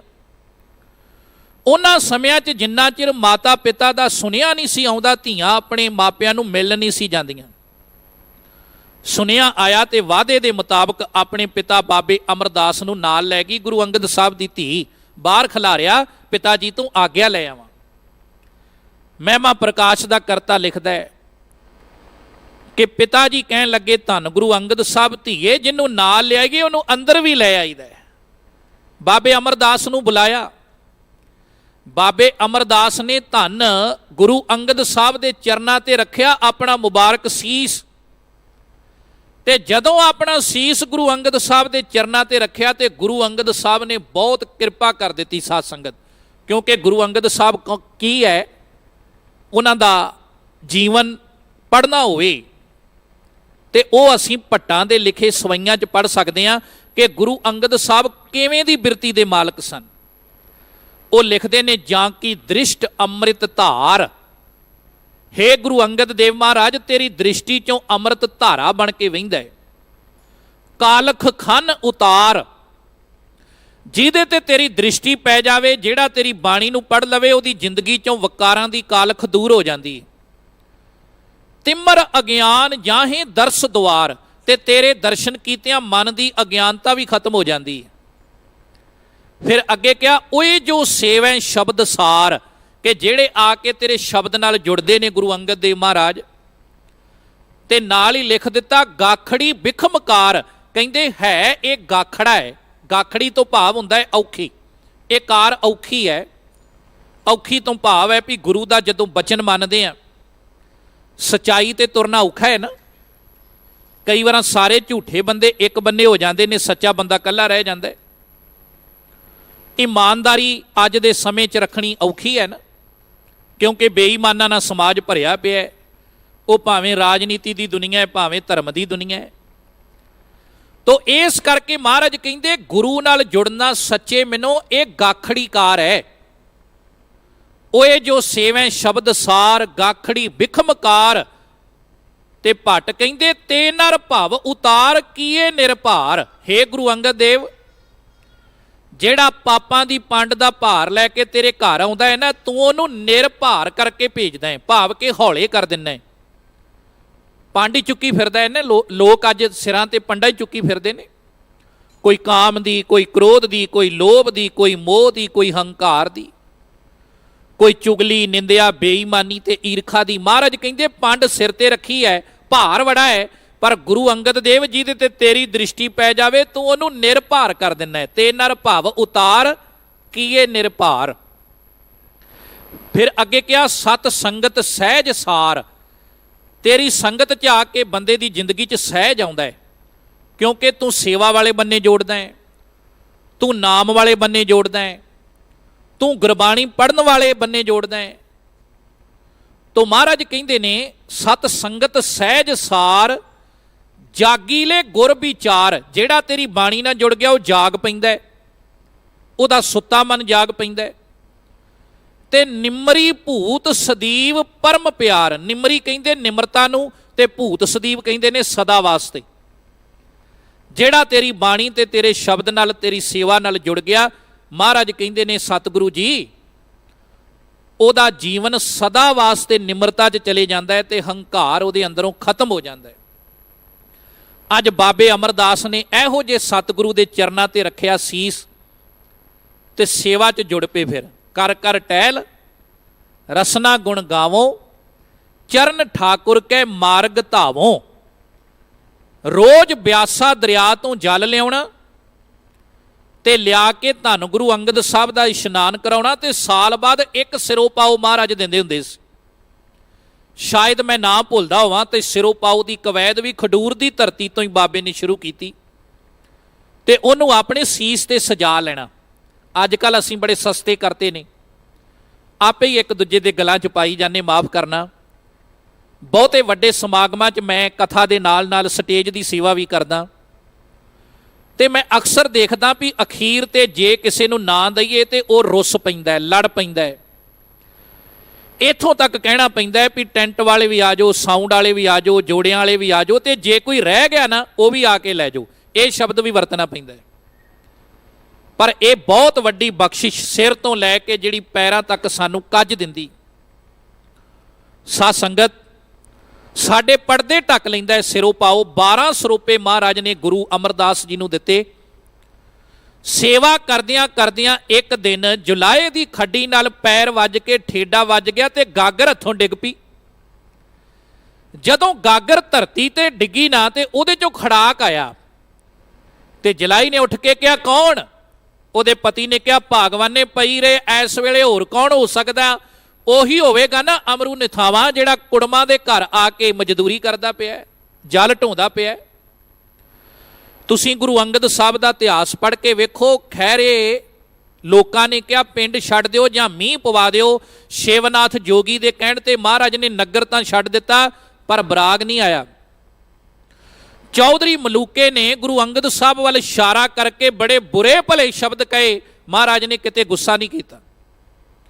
ਬੜੀਆਂ ਘਟਨਾਵਾਂ ਖਡੂਰ ਦੀ ਧਰਤੀ ਤੇ ਵਾਪਰੀਆਂ, ਪਰ ਜਿੱਦਣ ਇਹ ਘਟਨਾ ਵਾਪਰੀ ਨਾ, ਸਤਿਗੁਰੂ ਮਹਾਰਾਜ ਨੇ ਸਾਰੀ ਸੰਗਤ ਨੂੰ ਬੁਲਾਇਆ, ਫੇਰ ਸੇਵਾ ਕਰਨ ਵਾਲੇ ਬਾਬੇ ਅਮਰਦਾਸ ਨੂੰ ਬੁਲਾਇਆ, ਤੇ ਨਾਲ ਇੱਕ ਬਚਨ ਕਹੇ, ਉਹ ਲੋਕੋ ਕੀ ਕਹਿੰਦੇ ਹੋ ਇਹ ਨਿਥਾਵਾਂ ਹੈ। ਸਤਿਗੁਰੂ ਨੇ 12 ਬਖਸ਼ਿਸ਼ਾਂ ਫਿਰ ਲਗਾਤਾਰ ਬਾਬੇ ਅਮਰਦਾਸ ਨੂੰ ਦਿੱਤੀਆਂ ਉਸ ਖਡੂਰ ਦੀ ਧਰਤੀ ਤੇ। ਨਾਲ ਕਿਹਾ ਇਹ ਨਿਥਾਵਾਂ ਨਹੀਂ, ਇਹ ਅੱਜ ਤੋਂ ਬਾਅਦ ਨਿਮਾਣਿਆਂ ਦਾ ਮਾਣ, ਨਤਾਣਿਆਂ ਦਾ ਤਾਣ, ਨਿਓਟਿਆਂ ਦੀ ਓਟ, ਨਿਆਸਰਿਆਂ ਦਾ ਆਸਰਾ, ਨਿਗਤਿਆਂ ਦੀ ਗੱਤ, ਨਿਪੱਤਿਆਂ ਦੀ ਪੱਤ, ਨਿਧਿਰਿਆਂ ਦੀ ਧਿਰ, ਦਇਆਲ ਗਈ ਬਹੋੜ, ਜਗਤ ਬੰਦੀ ਛੋੜ। ਇਤ ਆਦਿਕ 12 ਬਖਸ਼ਿਸ਼ਾਂ ਦੇ ਕੇ ਆਪਣੇ ਸੇਵਕ ਨੂੰ ਗਲ ਨਾ ਲਾ ਲਿਆ। ਤੋ ਇਸ ਕਰਕੇ ਇਹ ਸੇਵਾ। ਸਾਧ ਸੰਗਤ, ਫਿਰ ਗੁਰਤਾ ਗੱਦੀ ਤੇ ਬਿਠਾ ਕੇ ਕਿਹਾ ਵੀ ਹੁਣ ਤੁਸੀਂ ਗੋਇੰਦਵਾਲ ਸਾਹਿਬ ਚਲੇ ਜਾਓ। ਉਹ ਧਰਤੀ ਜਿਹਦੇ ਬਾਰੇ ਬਾਣੀ ਵਿੱਚ ਲਿਖਿਆ ਹੈ, ਗੋਬਿੰਦਵਾਲ ਗੋਬਿੰਦਪੁਰੀ ਸਮ ਜਲਨ ਤੀਰ ਵਿਪਾਸ ਬਣਾਇਓ। ਇਸ ਧਰਤੀ ਤੇ ਬੇਅੰਤ ਬਖਸ਼ਿਸ਼ਾਂ ਗੁਰੂ ਅਮਰਦਾਸ ਮਹਾਰਾਜ ਨੇ ਕੀਤੀਆਂ। ਤੇ ਸਾਧ ਸੰਗਤ ਜੀ, ਉਹਨਾਂ ਬਖਸ਼ਿਸ਼ਾਂ ਦੇ ਵਿੱਚੋਂ ਹੀ ਇੱਕ ਬੌਲੀ ਸਾਹਿਬ, ਜਿਹੜੀ ਮਹਾਰਾਜ ਸੱਚੇ ਪਾਤਸ਼ਾਹ ਨੇ ਉਸ ਧਰਤੀ ਤੇ ਬਣਾਈ, ਸਾਡੇ ਮਨਾਂ 'ਚੋਂ ਸੁੱਚ ਭਿੱਟ ਦਾ, ਜਾਤ ਦਾ ਕੋੜ ਕੱਢਿਆ। ਹਿੰਦੁਸਤਾਨ ਦੇ 22 ਸੂਬੇ ਸੀ ਤੇ ਇੱਕ ਇੱਕ ਪ੍ਰਚਾਰਕ ਨੂੰ ਮੰਜੀ ਦੇ ਕੇ 22 ਮੰਜੀਆਂ ਸਥਾਪਿਤ ਕੀਤੀਆਂ। ਪੰਜਾਬ 'ਚ ਜਗ੍ਹਾ ਜਗ੍ਹਾ ਤੇ ਲਿਖਿਆ ਹੈ ਗੋਇੰਦਵਾਲ ਸਿੱਖੀ ਦਾ ਧੁਰਾ। ਸਿੱਖੀ ਦਾ ਧੁਰਾ ਤਾਂ ਕਹਿੰਦੇ ਸੀ ਵੀ 22 ਸੂਬਿਆਂ 'ਚ ਇੱਕ ਇੱਕ ਮੰਜੀਦਾਰ ਨੂੰ ਭੇਜਿਆ, ਉਹਦੇ 'ਚ ਬੀਬੀਆਂ ਨੂੰ ਵੀ ਜਗ੍ਹਾ ਦਿੱਤੀ। ਫਿਰ ਆਹ ਜਿਹੜੀ ਸਟੇਜ ਹੈ ਜਿਹਦੇ ਤੇ ਗੁਰੂ ਦੇ ਪ੍ਰਚਾਰਕ ਬਹਿ ਕੇ, ਕੀਰਤਨੀਏ ਬਹਿ ਕੇ ਸੰਗਤ ਨੂੰ ਗੁਰਬਾਣੀ ਸੁਣਾਉਂਦੇ ਨੇ, ਇਹ ਸੰਗਤ ਤੋਂ 2-2.5 ਫੁੱਟ ਉੱਚੀ ਹੈ। ਤੇ ਇਹ ਜਿਹੜੀ ਸਟੇਜ ਹੈ ਇਹ ਗੁਰੂ ਅਮਰਦਾਸ ਸੱਚੇ ਪਾਤਸ਼ਾਹ ਨੇ ਆਪਣੇ ਪ੍ਰਚਾਰਕਾਂ ਦੀ ਝੋਲੀ 'ਚ ਪਾਈ। ਅੱਜ ਵੀ ਕਿਸੇ ਦੇ ਘਰੇ ਅਖੰਡ ਪਾਠ ਸਾਹਿਬ ਦਾ ਭੋਗ ਹੋਵੇ ਨਾ, ਮੰਨ ਲਓ, ਤੇ ਕੋਈ ਮਹਾਂਪੁਰਸ਼ ਆਇਆ ਹੋਵੇ, ਉਹ ਕੀਰਤਨ ਨਹੀਂ ਕਰਦਾ, ਕਥਾ ਨਹੀਂ ਕਰਦਾ, ਤੇ ਵੈਸੇ ਹੀ ਅਸੀਂ ਸਤਿਕਾਰ ਲਈ ਉਹਦੇ ਨਾਲ ਬਰਾਬਰ ਮਹਾਰਾਜ ਦੇ ਗਦੇਲਾ ਲਾ ਦਈਏ, ਕੋਈ ਵਿਛਾਈ ਕਰ ਦਈਏ, ਤੇ ਉਹਦੇ ਤੇ ਬਾਬਾ ਜੀ ਬਹਿ ਜਾਣ, ਤੇ ਸਿੱਖ ਰਹਿਤ ਮਰਜ਼ਾਦਾ ਦੇ ਧਾਰਨੀ ਸਿੱਖ ਕਿੰਤੂ ਪਰੰਤੂ ਕਰਨਗੇ, ਕਰਨਾ ਜਾਇਜ਼ ਹੈ। ਕਿਉਂਕਿ ਸਾਡੀ ਮਰਜ਼ਾਦਾ 'ਚ ਲਿਖਿਆ ਹੈ ਕਿ ਗੁਰੂ ਗ੍ਰੰਥ ਸਾਹਿਬ ਦੇ ਬਰਾਬਰ ਆਸਣ, ਮੰਜੀ, ਚੌਂਕੀ ਲਾ ਕੇ ਬਹਿਣਾ ਮਨਮਤ ਹੈ। ਪਰ ਜੇ ਉਹੀ ਬਾਬਾ ਜੀ ਕੀਰਤਨ ਕਰਨ, ਕਥਾ ਕਰੇ ਕੋਈ ਗੁਰੂ ਦਾ ਪਿਆਰਾ, ਤੇ ਤੁਸੀਂ ਸਤਿਕਾਰ ਦੇ ਵਾਸਤੇ ਇੱਕ ਦੀ ਥਾਂ ਤੇ ਡਬਲ ਵਿਛਾਈ ਵੀ ਕਰ ਦਿਓ, ਕੋਈ ਬੰਦਾ ਕਿੰਤੂ ਪਰੰਤੂ ਨਹੀਂ ਕਰ ਸਕਦਾ। ਕਿਉਂਕਿ ਇਹ ਰਾਖਵੀਂ ਹੈ ਸਟੇਜ, ਤੇ ਇਹ ਗੁਰੂ ਅਮਰਦਾਸ ਨੇ ਆਪਣੇ ਮੰਜੀਦਾਰ ਸਿੱਖ ਪ੍ਰਚਾਰਕਾਂ ਦੀ ਝੋਲੀ 'ਚ ਗੋਇੰਦਵਾਲ ਦੀ ਧਰਤੀ ਤੇ ਪਾਈ ਹੈ।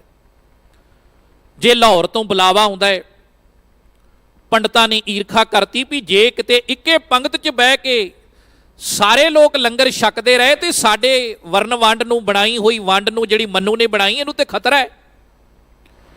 ਤੇ ਮਹਾਰਾਜ ਨਹੀਂ ਗਏ, ਭਾਈ ਜੇਠੇ ਨੂੰ ਭੇਜਿਆ, ਤੇ ਜਦੋਂ ਭਾਈ ਜੇਠੇ ਨੇ ਜਾ ਕੇ ਤਸੱਲੀ ਕਰਾਈ ਵੀ ਇਹ ਬਾਣੀ ਜਿਹੜੀ ਇਹ ਅਗੰਮੀ ਹੈ, ਇਹ ਸਾਂਝੀਵਾਲਤਾ ਦਾ ਪ੍ਰਤੀਕ ਹੈ, ਤੇ ਇਹ ਬਾਣੀ 'ਚ ਮਹਾਰਾਜ ਨੇ ਲਿਖਿਆ ਹੈ ਅੱਲਾ ਪਾਕੰ ਪਾਕ ਹੈ, ਸ਼ੱਕ ਕਰੋ ਜੇ ਦੂਸਰ ਹੋਏ, ਕਬੀਰ ਕਰਮ ਕਰੀਮ ਕਾ ਉਹ ਕਰੇ ਜਾਣੇ ਸੋਏ।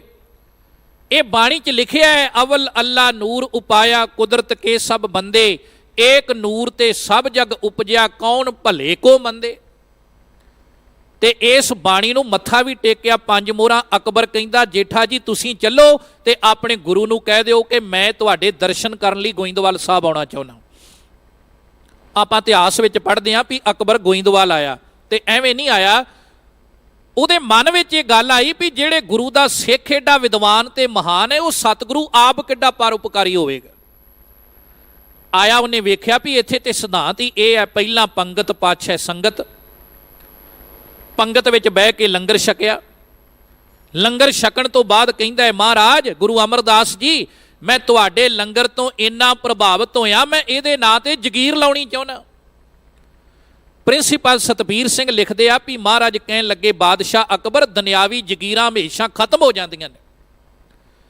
ਇਹ ਲੰਗਰ ਗੁਰੂ ਨਾਨਕ ਦੇ ਪਿਤਾ ਬਾਬੇ ਕਾਲੂ ਦੇ 20 ਰੁਪਈਆਂ ਦੀ ਇਹੋ ਜੀ ਬਰਕਤ ਹੈ ਜਿਹਨੂੰ ਗੁਰੂ ਨਾਨਕ ਨੇ ਸਫਲਾ ਕੀਤਾ ਹੈ। ਖਰਾ ਸੌਦਾ ਕਰਕੇ ਯੁੱਗ ਬੀਤ ਜਾਣਗੇ, ਸਦੀਆਂ ਬੀਤ ਜਾਣਗੀਆਂ, ਪਰ ਗੁਰੂ ਨਾਨਕ ਦੇ ਘਰ ਦੇ ਵਿੱਚੋਂ ਇਹ ਕਦੇ ਵੀ ਦੁਨਿਆਵੀ ਲੰਗਰ ਖਤਮ ਨਹੀਂ ਹੋਣਗੇ। ਅੱਜ ਵੀ 2-2 ਤਰ੍ਹਾਂ ਦੇ ਲੰਗਰ ਚੱਲਦੇ ਨੇ, ਇੱਕ ਸ਼ਬਦ ਦਾ, ਇੱਕ ਦੁਨਿਆਵੀ। ਸਾਡੇ ਪੰਜਾਬ 'ਚ ਪਿੱਛੇ ਜੇ ਹੜ੍ਹ ਆ ਗਏ, ਲੋਕਾਂ ਦੀਆਂ ਜ਼ਮੀਨਾਂ ਫਸਲਾਂ ਰੁੜ ਗਈਆਂ, ਘਰ ਰੁੜ ਗਏ, ਪਰ ਮੈਂ ਦਾਅਵੇ ਨਾਲ ਕਹਿ ਸਕਦਾ ਵੀ ਇੱਕ ਵੀ ਬੰਦਾ ਬਾਂਹ ਖੜੀ ਕਰਕੇ ਇਹ ਨਹੀਂ ਕਹਿ ਸਕਦਾ ਵੀ ਅਸੀਂ ਜਾਂ ਸਾਡੇ ਬੱਚੇ ਤਾਂ ਦੂਰ, ਸਾਡਾ ਕੋਈ ਪਸ਼ੂ, ਸਾਡਾ ਕੋਈ ਡੰਗਰ ਵੀ ਭੁੱਖਾ ਮਰ ਗਿਆ ਹੋਵੇ। ਕਿਉਂਕਿ ਲੋਕਾਂ ਨੇ ਡੰਗਰਾਂ ਵਾਸਤੇ ਵੀ ਚਾਰਾ ਭੇਜਿਆ। ਕਿਉਂ? ਕਿਉਂਕਿ ਇਹ ਸਾਡੀਆਂ ਰਗਾਂ 'ਚ ਹੈ, ਪਰਉਪਕਾਰ, ਨੇਕੀ, ਭਲਾ। ਸਿੱਖ ਕਦੇ ਕਿਸੇ ਦਾ ਦੁੱਖ ਵੇਖ ਹੀ ਨਹੀਂ ਸਕਦੇ। ਤੋ ਸਾਧ ਸੰਗਤ, ਜਦੋਂ ਫਿਰ ਮਹਾਰਾਜ ਨੇ ਇਹ ਬਚਨ ਕਿਹਾ ਤੇ ਉਹ ਕਹਿਣ ਲੱਗਾ ਨਹੀਂ ਜੀ, ਮੈਂ ਕੋਈ ਚੰਗਾ ਕੰਮ ਜ਼ਰੂਰ ਕਰਕੇ ਜਾਣਾ ਚਾਹੁੰਦਾ। ਸਤਿਗੁਰੂ ਜੀ ਕਹਿੰਦੇ ਜੇ ਕੁਝ ਚੰਗਾ ਕਰਨਾ ਹੈ ਤੇ ਫਿਰ ਸਾਡੇ ਕੋਲੋਂ ਉਹਨਾਂ ਬੇਕਸੂਰ ਔਰਤਾਂ ਦੀਆਂ ਚੀਕਾਂ ਨਹੀਂ ਸੁਣੀਆਂ ਜਾਂਦੀਆਂ ਜਿਨ੍ਹਾਂ ਦੇ ਪਤੀ ਪਰਮੇਸ਼ਰ ਚੜ੍ਹਾਈ ਕਰ ਜਾਂਦੇ, ਤੇ ਪੰਡਤ ਲੋਕ ਜ਼ਬਰਦਸਤੀ ਉਹਨਾਂ ਨੂੰ ਸਤੀ ਕਰ ਦਿੰਦੇ ਨੇ ਚਿਖਾ ਤੇ ਬਿਠਾ ਕੇ, ਤੇ ਮਗਰੋਂ ਉਹਨਾਂ ਦੀ ਪ੍ਰਾਪਰਟੀ ਤੇ ਕਬਜ਼ਾ ਕਰ ਲੈਂਦੇ ਨੇ। ਲੋਕਾਂ 'ਚ ਭਰਮ ਪਾ ਦਿੰਦੇ ਨੇ ਵੀ ਜਿਹੜਾ ਨਵਲਦ ਗਿਆ ਹੋਵੇ ਉਹਦੀ ਜ਼ਮੀਨ ਜਾਇਦਾਦ ਨਹੀਂ ਖਰੀਦੀ ਦੀ, ਆਪ ਭਾਵੇਂ ਲੈ ਲੈਣ। ਸਾਧ ਸੰਗਤ, ਮਹਾਰਾਜ ਸੱਚੇ ਪਾਤਸ਼ਾਹ ਦੇ ਕਹਿਣ ਤੇ ਫਿਰ ਅਕਬਰ ਨੇ ਸਤੀ ਦੀ ਪ੍ਰਥਾ ਤੇ ਰੋਕ ਲਾਈ, ਕਿਸਾਨਾਂ ਦੇ ਮਾਲੀਏ ਮਾਫ ਕੀਤੇ, ਇਹ ਬਹੁਤ ਵੱਡੇ ਕਾਰਜ ਸੀ ਜਿਹੜੇ ਸਤਿਗੁਰੂ ਨੇ ਉਸ ਧਰਤੀ ਤੇ ਕੀਤੇ। ਆਨੰਦ ਸਾਹਿਬ ਦੀ ਬਾਣੀ ਦਿੱਤੀ ਤੇ ਦੁਨੀਆ ਤੇ ਇੱਕੋ ਹੀ ਇੱਕ ਕੌਮ ਹੈ, ਘਰ 'ਚ ਖੁਸ਼ੀ ਆਈ ਆਪਾਂ ਤਾਂ ਵੀ ਪੜ੍ਹਦੇ ਹਾਂ, ਆਨੰਦ ਭਇਆ ਮੇਰੀ ਮਾਏ ਸਤਿਗੁਰੂ ਮੈਂ ਪਾਇਆ। ਰੱਬ ਨਾ ਕਰੇ ਜ਼ਿੰਦਗੀ 'ਚ ਕੋਈ ਵੱਡੀ ਘਟਨਾ ਵਾਪਰ ਜਾਵੇ ਨਾ, ਸਿੱਖ ਦੁੱਖ ਦੇ ਸਮੇਂ ਵੀ ਇਹੀ ਕਹਿੰਦਾ ਹੈ, ਆਨੰਦ ਭਇਆ ਮੇਰੀ ਮਾਏ ਸਤਿਗੁਰੂ ਮੈਂ ਪਾਇਆ। ਇਹ ਗੁਰੂ ਅਮਰਦਾਸ ਦੀ ਫਿਲਾਸਫੀ, ਗੁਰੂ ਅਮਰਦਾਸ ਦਾ ਸਿਧਾਂਤ ਹੈ। 95 ਸਾਲ ਸਰੀਰਕ ਉਮਰ ਸਾਧ ਸੰਗਤ ਇਹ ਭੋਗ ਕੇ ਮਹਾਰਾਜ ਸੱਚੇ ਪਾਤਸ਼ਾਹ ਜੀ, ਸੂਰਜ ਕਿਰਨ ਮਿਲੇ ਜਲ ਕਾ ਜਲ ਹੁਆ ਰਾਮ, ਜੋਤੀ ਜੋਤ ਰਲੀ ਸੰਪੂਰਨ ਥੀ ਆਰਾਮ। ਅਕਾਲ ਪੁਰਖ ਦੇ ਚਰਨਾਂ 'ਚ ਲੀਨ ਹੋ ਗਏ। ਅੱਜ ਵਾਲੀ ਸਾਰੀ ਰਾਤ ਤੇ ਕੱਲ ਨੂੰ ਸਾਰਾ ਦਿਨ ਸ਼੍ਰੀ ਗੋਇੰਦਵਾਲ ਸਾਹਿਬ ਦੀ ਧਰਤੀ ਤੇ ਕੀਰਤਨ ਹੀ ਹੋਣਾ ਹੈ। ਇਹ ਗੁਰੂ ਅਮਰਦਾਸ ਦੇ ਬੋਲ, ਤੇ ਮੈਂ ਉਹਨਾਂ ਬਾਰੇ ਥੋੜਾ ਜ਼ਿਕਰ ਤਾਂ ਕੀਤਾ ਵੀ ਇੱਕ ਤਾਂ ਜੋਤੀ ਜੋਤ ਤੇ ਦੂਸਰਾ ਅੱਜ ਸ਼ਬਦ ਵੀ ਮਹਾਰਾਜ ਨੇ ਸੇਵਾ ਵਾਲਾ ਹੀ ਸਾਨੂੰ ਬਖਸ਼ਿਆ ਹੈ। ਸਤਿਗੁਰ ਕੀ ਸੇਵਾ ਸਫਲ ਹੈ ਜੇ ਕੋ ਕਰੇ ਚਿਤ ਲਾਏ। ਫਿਰ ਅੱਗੇ ਮਹਾਰਾਜ ਜ਼ਿਕਰ ਕਰਦੇ, ਕਹਿੰਦੇ ਭੱਲੋ ਸਮੋ ਸਿਮਰਨ ਕੀ ਬਰੀਆ। ਉਹ ਸਮਾਂ ਭਲਾ ਹੈ। ਸਮੋਂ ਦਾ ਅਰਥ ਹੈ ਸਮਾਂ ਤੇ ਭਲੇ ਦਾ ਅਰਥ ਹੈ ਚੰਗਾ। ਕਿਹੜਾ? ਜਦੋਂ ਪ੍ਰਮਾਤਮਾ ਵਾਹਿਗੁਰੂ ਅਕਾਲ ਪੁਰਖ ਯਾਦ ਆਵੇ। ਔਰ ਸਾਧ ਸੰਗਤ ਬਾਣੀ ਵਿੱਚ ਇਹ ਬਚਨ ਵੀ ਹੈ, ਚਾਲਾਂਗੇ ਉਠ ਨਾਮ ਜਪ ਨਿਸ ਬਾਸੁਰ ਆਰਾਧ, ਕਾਰਾ ਤੁਝੇ ਨਾ ਵਿਆਪਈ ਨਾਨਕ ਮਿਟੇ ਉਪਾਦ। ਸਾਹਿਬ ਜੀ ਕਹਿੰਦੇ ਤਤੀ ਵਾਹ ਵੀ ਨਹੀਂ ਲੱਗਣੀ, ਵਕਾਰਾਂ ਤੋਂ ਵੀ ਬਚ ਜਾਵੇਗਾ, ਸਾਰੇ ਝਗੜੇ ਬਖੇੜੇ ਅੰਦਰੋਂ ਤਪਸ਼ ਖਤਮ ਹੋ ਜਾਵੇਗੀ। ਸਿਮਰਨ ਕਰ, ਪ੍ਰਮਾਤਮਾ ਦਾ ਨਾਮ ਜਪ। ਕੀ ਹੋਵੇਗਾ ਜੀ ਨਾਮ ਜਪ ਕੇ?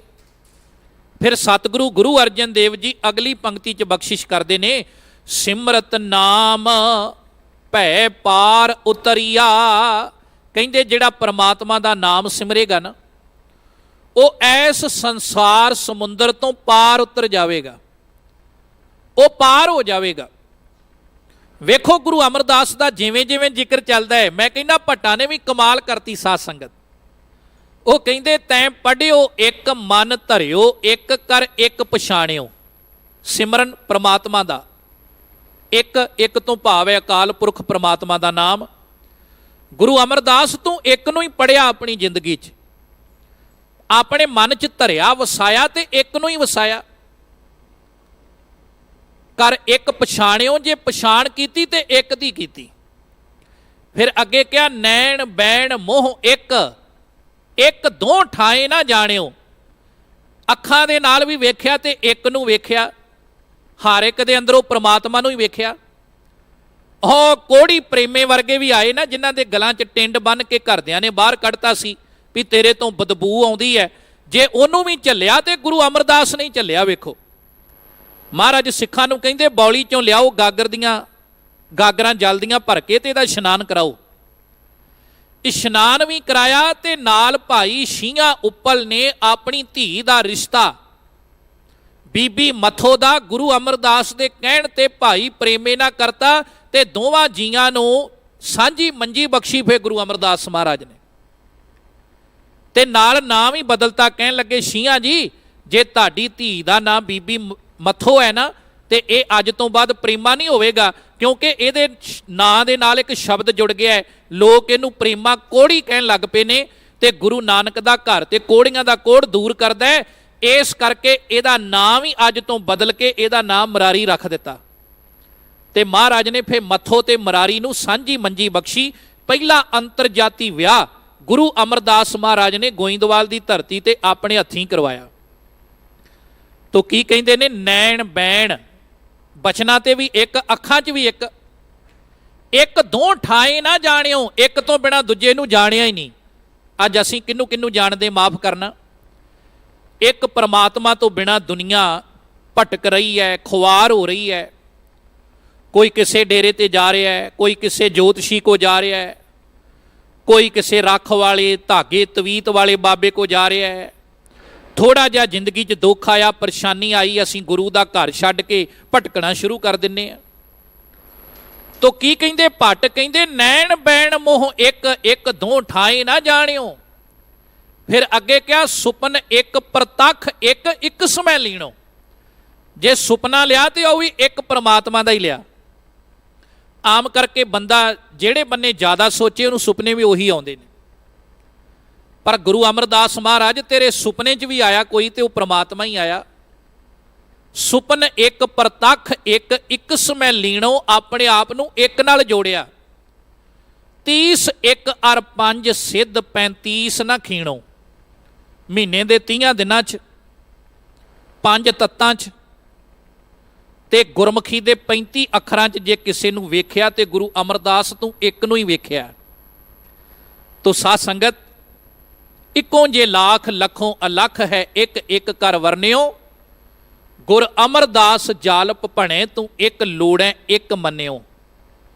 ਉਸ ਪਾਤਸ਼ਾਹ ਨੇ ਸੱਚਮੁੱਚ ਹੀ ਆਪ ਅਣਗਿਣਤ ਲੋਕਾਂ ਨੂੰ ਇਸ ਸੰਸਾਰ ਤੋਂ ਪਾਰ ਕਰ ਦਿੱਤਾ। ਕਿਹਦੇ ਕਰਕੇ? ਗੁਰਬਾਣੀ ਕਰਕੇ, ਨਾਮ ਕਰਕੇ। ਤੇ ਮਹਾਰਾਜ ਕਹਿੰਦੇ ਸਿਮਰਤ ਨਾਮ ਭੈ ਪਾਰ ਉਤਰਿਆ ਰਹਾਓ। ਵਿਸ਼ਰਾਮ ਦੇ ਕੇ ਫਿਰ ਪਾਤਸ਼ਾਹ ਕਹਿੰਦੇ, ਮਹਾਰਾਜ ਕਹਿੰਦੇ ਨੇਤਰ ਸੰਤਨ ਕਾ ਦਰਸ਼ਨ ਪੇਖ। ਕਹਿੰਦੇ ਅੱਖਾਂ ਦੇ ਨਾਲ ਦਰਸ਼ਨ ਕਰ। ਕਿਹਦੇ? ਰੱਬ ਦੇ ਪਿਆਰਿਆਂ ਦੇ। ਇੱਥੇ ਸੰਤਨ ਦਾ ਅਰਥ ਹੈ ਗੁਰਮੁਖ, ਕਿ ਗੁਰਮੁਖਾਂ ਦੀ ਸੰਗਤ ਵਿੱਚ ਜਾ। ਤੇ ਅੱਗੇ ਮਹਾਰਾਜ ਬਚਨ ਕਰਦੇ ਨੇ, ਪ੍ਰਭ ਅਵਿਨਾਸੀ ਮਨ ਮੈਂ ਲੇਖ। ਮਨ 'ਚ ਕਿਹਦਾ ਲੇਖਾ ਲਿਖ? ਕਿਹਨੂੰ ਯਾਦ ਕਰ? ਅਵਿਨਾਸ਼ੀ। ਅਵਿਨਾਸ਼ੀ ਕੌਣ ਹੈ? ਪ੍ਰਮਾਤਮਾ, ਜਿਹੜਾ ਕਦੇ ਨਾਸ਼ ਨਹੀਂ ਹੁੰਦਾ। ਫਿਰ ਅੱਗੇ ਬਚਨ ਕੀਤਾ, ਸੁਣ ਕੀਰਤਨ ਸਾਧ ਪੈ ਜਾਏ। ਗੁਰੂ ਦੀ ਸੰਗਤ 'ਚ ਜਾ ਕੇ ਕੀਰਤਨ ਸੁਣ। ਸਾਧ ਦਾ ਅਰਥ ਇੱਥੇ ਗੁਰੂ ਹੈ। ਕੀ ਹੋਵੇਗਾ ਕੀਰਤਨ ਸੁਣ ਕੇ, ਬਾਣੀ ਸੁਣ ਕੇ? ਜਨਮ ਮਰਨ ਕੀ ਤਰਾਸ ਮਿਟਾਏ। ਕਹਿੰਦੇ ਤੇਰੀ ਜੰਮਣ ਮਰਨ ਦੀ ਜਿਹੜੀ ਹੰਗਤਾ ਹੈ, ਜੰਮਣ ਮਰਨ ਦਾ ਜਿਹੜਾ ਦੁੱਖ ਹੈ, ਇਹ ਦੂਰ ਹੋ ਜਾਵੇਗਾ। ਚਰਨ ਕਮਲ ਠਾਕੁਰ ਔਰ ਧਾਰ। ਸਤਿਗੁਰੂ ਦੇ ਚਰਨਾਂ ਕਮਲਾਂ ਨੂੰ ਆਪਣੇ ਹਿਰਦੇ 'ਚ ਵਸਾ। ਸਤਿਗੁਰੂ ਦੇ ਚਰਨ ਕੀ ਨੇ? ਗੁਰੂ ਦੇ ਸ਼ਬਦ। ਦੁਰਲੱਭ ਦੇਹ ਨਾਨਕ ਨਿਸਤਾਰ। ਕਹਿੰਦੇ ਆ ਜਿਹੜੀ ਦੇਹੀ ਤੈਨੂੰ ਦੁਰਲੱਭ ਮਿਲੀ ਹੈ ਨਾ 84 ਲੱਖ ਜੂਨਾਂ ਤੋਂ ਬਾਅਦ, ਇਸ ਦੇਹੀ ਨੂੰ ਲੇਖੇ ਵਿੱਚ ਲਾ। ਸਮੇਂ ਦੀ ਸੰਭਾਲ ਕਰ। ਇਹਨਾਂ ਹੱਥਾਂ ਨਾਲ ਗੁਰੂ ਦੇ ਘਰ ਸੇਵਾ ਕਰ। ਪੈਰਾਂ ਨਾਲ ਚੱਲ ਕੇ ਗੁਰੂ ਦੇ ਘਰ ਜਾ। ਚਰਨ ਤਾਂ ਪਰ ਸਕਿਆਥ, ਚਰਨ ਗੁਰ ਅਮਰ ਪਵਲ ਰਹਿ। ਹੱਥ ਤਾਂ ਪਰ ਸਕਿਆਥ, ਹੱਥ ਲੱਗੇ ਗੁਰ ਅਮਰ ਪੈ। ਜੀਹੀ ਤਾਂ ਪਰ ਸਕਿਆਥ, ਜੀਹੀ ਗੁਰ ਅਮਰ ਭਣੀਜੈ। ਸਰਵਣ ਤਾਂ ਪਰ ਸਕਿਆਥ, ਸਰਵਣ ਗੁਰ ਅਮਰ ਸੁਣੀਜੈ।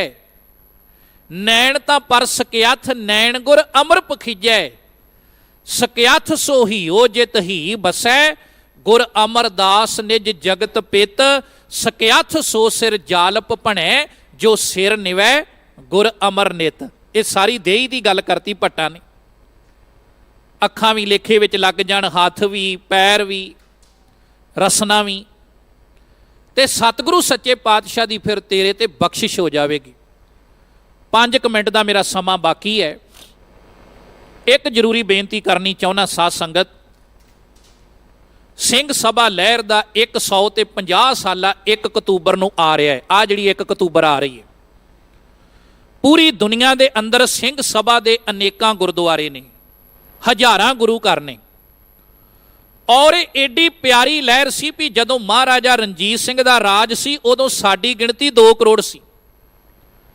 ਰਾਜ ਖਤਮ ਹੋਣ ਤੋਂ ਬਾਅਦ 1881 ਦੀ ਮਰਦਮਸ਼ੁਮਾਰੀ ਸਮੇਂ ਇਤਿਹਾਸ ਦੇ ਅੰਕੜੇ ਪੜ੍ਹ ਕੇ ਵੇਖੋ, ਸਾਡੀ ਗਿਣਤੀ 18,53,000 ਤੇ 428 ਰਹਿ ਗਈ। ਜਿਹੜੇ ਸਹੂਲਤਾਂ ਲੈਣ ਵਾਲੇ ਭੇਖੀ ਸਿੱਖ ਸੀ, ਉਹ ਸਿੱਖੀ ਛੱਡ ਗਏ। ਈਸਾਈ ਮਿਸ਼ਨਰੀ ਆ ਗਏ। ਤੇ 9 ਫਰਵਰੀ 1852 ਨੂੰ ਚਰਚ ਮਿਸ਼ਨਰੀ ਐਸੋਸੀਏਸ਼ਨ ਨੇ ਪੰਜਾਬ ਦੀ ਧਰਤੀ ਤੇ ਪੈਰ ਰੱਖਿਆ। 3 ਸਾਲ ਵਿੱਚ ਉਹਨਾਂ ਨੇ 375 ਪਿੰਡਾਂ ਦੇ ਵਿੱਚ ਅਨੇਕਾਂ ਸਕੂਲ ਤੇ ਕਾਲਜ ਖੋਲ੍ਹ ਦਿੱਤੇ। ਸਾਡੀ ਗਿਣਤੀ ਘਟ ਗਈ, ਈਸਾਈ ਮਿਸ਼ਨਰੀਆਂ ਦਾ ਪ੍ਰਚਾਰ ਵੱਧ ਗਿਆ। ਤੇ ਉਸ ਦੌਰ ਦੇ ਅੰਦਰ ਸਾਧ ਸੰਗਤ ਜੀ, ਸਾਡੇ ਬਜ਼ੁਰਗਾਂ ਨੇ ਫਿਰ ਸਿਰ ਜੋੜਿਆ। 1 ਅਕਤੂਬਰ ਤੇ 1873 ਈਸਵੀ ਨੂੰ ਗੁਰੂ ਕੇ ਬਾਗ ਅੰਮ੍ਰਿਤਸਰ ਦੇ ਨੇੜੇ ਵੱਡਾ ਇਕੱਠ ਕਰਕੇ ਸਰਦਾਰ ਠਾਕੁਰ ਸਿੰਘ ਸੰਧਾਵਾਲੀਆ, ਖੇਮ ਸਿੰਘ ਬੇਦੀ ਤੇ ਕਪੂਰਥਲੇ ਦਾ ਮਹਾਰਾਜਾ ਬਿਕਰਮ ਸਿੰਘ, ਇਹਨਾਂ ਨੇ ਸਾਧ ਸੰਗਤ ਜੀ ਇੱਕ ਜਥੇਬੰਦੀ ਤਿਆਰ ਕੀਤੀ ਤੇ ਉਹਦਾ ਨਾਂ ਰੱਖਿਆ ਸਿੰਘ ਸਭਾ। ਔਰ ਇਸ ਸਿੰਘ ਸਭਾ ਨੇ ਬਹੁਤ ਜ਼ਿਆਦਾ ਪੰਥ ਦੇ ਵਿੱਚ ਧਰਮ ਪ੍ਰਚਾਰ ਦੇ ਕਾਰਜ ਕੀਤੇ ਨੇ। ਇੱਥੋਂ ਤੱਕ ਵੀ ਇਹਦੀ ਲੋੜ ਵੀ ਤਾਂ ਪਈ ਸੀ ਵੀ ਕਪੂਰਥਲੇ ਦੇ ਰਾਜੇ ਦਾ ਸਕਾ ਭਤੀਜਾ ਈਸਾਈ ਬਣ ਗਿਆ। ਅੰਮ੍ਰਿਤਸਰ ਦੀ ਧਰਤੀ ਤੇ ਵਿਸ਼ਵ ਸਿੱਖ ਸਕੂਲ ਚੱਲਦਾ ਸੀ, ਉਹਦੇ 4 ਸਿੱਖ ਬੱਚਿਆਂ ਨੇ ਕੇਸ ਕਟਾਉਣ ਦਾ ਐਲਾਨ ਕਰਤਾ। ਗਿਣਤੀ ਸਾਡੀ ਘਟ ਗਈ, ਮਾਰ ਪੈਣ ਲੱਗ ਪਈ ਤੇ ਆਪਣੇ ਬਜ਼ੁਰਗਾਂ ਨੇ ਇਹ ਸਭਾ ਲਹਿਰ ਬਣਾ ਕੇ, ਲਹਿਰ ਦਾ ਮਤਲਬ ਕੀ ਹੁੰਦਾ ਹੈ ਕਿ ਜਦੋਂ ਸਮੁੰਦਰ ਦੇ ਵਿੱਚ ਲਹਿਰ ਆਉਂਦੀ ਆ ਤੇ ਉਹ ਕਚਰੇ ਨੂੰ, ਗੰਦ ਪਿੱਲ ਨੂੰ ਛਾਣ ਕੇ ਬਾਹਰ ਕੱਢ ਦਿੰਦੀ। ਇਸ ਕਰਕੇ ਆਪਣੇ ਬਜ਼ੁਰਗਾਂ ਨੇ ਇਹਦਾ ਨਾਂ ਸਿੰਘ ਸਭਾ ਲਹਿਰ ਰੱਖਿਆ ਸੀ। ਏਡੇ ਵੱਡੇ ਵੱਡੇ ਕਾਰਜ ਕੀਤੇ ਇਸ ਲਹਿਰ ਨੇ। ਖਾਲਸਾ ਕਾਲਜ ਬਣਾਇਆ 1892 ਚ ਇਸ ਲਹਿਰ ਨੇ। 5 ਅਖਬਾਰਾਂ ਉਹਨਾਂ ਦਿਨਾਂ 'ਚ ਕੱਢੀਆਂ, ਗੁਰਮੁਖੀ ਅਖਬਾਰ, ਰਸਾਲਾ ਸੁਧਾਰ, ਵਿਦਿਆਰਕ ਪੰਜਾਬ, ਇਹ ਤਾਦਕ ਉਹ ਸਿੰਘ ਸਭਾ ਨੇ। ਪੰਜਾਬ ਐਂਡ ਸਿੰਧ ਬੈਂਕ ਵਰਗੇ ਵੱਡੇ ਵੱਡੇ ਬੈਂਕ ਸਥਾਪਿਤ ਕੀਤੇ ਸਿੰਘ ਸਭਾ ਲਹਿਰ ਨੇ ਕੀਤੇ। ਹਮ ਹਿੰਦੂ ਨਹੀਂ ਵਰਗੀਆਂ ਕਿਤਾਬਾਂ ਲਿਖੀਆਂ ਭਾਈ ਕਾਹਨ ਸਿੰਘ ਨਾਭਾ ਜੀ ਨੇ। ਸਪੋਰਟ ਕਿਹਨੇ ਕੀਤੀ? ਸਿੰਘ ਸਭਾ ਨੇ।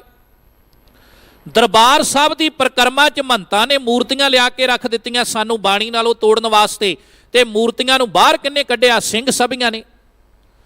ਸ਼੍ਰੋਮਣੀ ਗੁਰਦੁਆਰਾ ਪ੍ਰਬੰਧਕ ਕਮੇਟੀ ਤੇ ਸ਼੍ਰੋਮਣੀ ਅਕਾਲੀ ਦਲ ਬਣਿਆ ਕਿਹਦੀ ਬਦੌਲਤ? ਸਿੰਘ ਸਭਾ ਲਹਿਰ ਦੀ ਬਦੌਲਤ। ਤੋ ਇਹਨਾਂ ਨੇ ਬਹੁਤ ਵੱਡੇ ਵੱਡੇ ਕਾਰਜ ਕੀਤੇ ਨੇ ਤੇ ਸਾਨੂੰ ਅੱਜ ਸਿੰਘ ਸਭਾਵਾਂ ਨੂੰ ਐਨਾਲਿਸਿਸ ਕਰਨ ਦੀ ਲੋੜ ਹੈ ਕਿ ਉਹਨਾਂ 5 ਅਖਬਾਰਾਂ ਕੱਢਤੀਆਂ ਸੀ ਜਦੋਂ ਸਾਧਨ ਕੋਈ ਨਹੀਂ ਸੀ। ਅੱਜ ਸਾਡੇ ਕੋਲ ਨੈਸ਼ਨਲ ਜਾਂ ਇੰਟਰਨੈਸ਼ਨਲ ਲੈਵਲ ਤੇ ਕਿਹੜਾ ਮੀਡੀਆ ਹੈ ਜਿਹੜਾ ਸਿੱਖਾਂ ਦੀ ਗੱਲ ਠੋਕ ਕੇ ਕਰੇ? ਸਾਧ ਸੰਗਤ, ਉਹਨਾਂ ਵੱਡੇ ਵੱਡੇ ਕਾਲਜ ਸਥਾਪਿਤ ਕਰ ਦਿੱਤੇ, ਬੈਂਕ ਸਥਾਪਿਤ ਕਰ ਦਿੱਤੇ, ਤੇ ਸੋਚ ਵੇਖੋ ਕਿ ਇਹਦੇ 'ਚ ਸਾਬਤ ਸੂਰਤ ਗੁਰਸਿੱਖ ਨੂੰ ਹੀ ਇਸ ਬੈਂਕ 'ਚ ਨੌਕਰੀ ਦਿੱਤੀ ਜਾਵੇ। ਅੱਜ ਦੁੱਖ ਹੁੰਦਾ ਹੈ ਵੀ 150 ਸਾਲ ਬਾਅਦ ਉਹਨਾਂ ਅਦਾਰਿਆਂ ਦੇ ਹਾਲਾਤ ਕੀ ਨੇ। ਜ਼ਿੰਮੇਵਾਰ ਕੌਣ ਹੈ? ਜ਼ਿੰਮੇਵਾਰ ਉਹ ਲੋਕ ਜਿਨ੍ਹਾਂ ਨੇ ਇਮਾਨਦਾਰੀ ਦੇ ਨਾਲ ਆਪਣਾ ਕਾਰਜ ਨਹੀਂ ਕੀਤਾ ਤੇ ਆਪਣੀ ਜ਼ਿੰਮੇਵਾਰੀ ਨੂੰ ਨਹੀਂ ਸੰਭਾਲਿਆ। ਤੇ ਮੈਂ ਤੇ ਇਹ ਵੀ ਮਾਫੀ ਮੰਗ ਕੇ ਕਹਾਂਗਾ ਵੀ ਸ਼ਾਇਦ ਜਿਨ੍ਹਾਂ ਨੂੰ ਪਤਾ ਹੈ ਚੰਗੀ ਗੱਲ ਹੈ, ਨਹੀਂ ਤੇ 95% ਸਿੰਘ ਸਭਾਵਾਂ ਦੇ ਪ੍ਰਬੰਧਕਾਂ ਨੂੰ ਇਸ ਲਹਿਰ ਬਾਰੇ ਪੂਰੀ ਜਾਣਕਾਰੀ ਨਹੀਂ ਵੀ ਇਹ ਲਹਿਰ ਨੇ ਕੰਮ ਕਿੱਡੇ ਵੱਡੇ ਕੀਤੇ ਸੀ।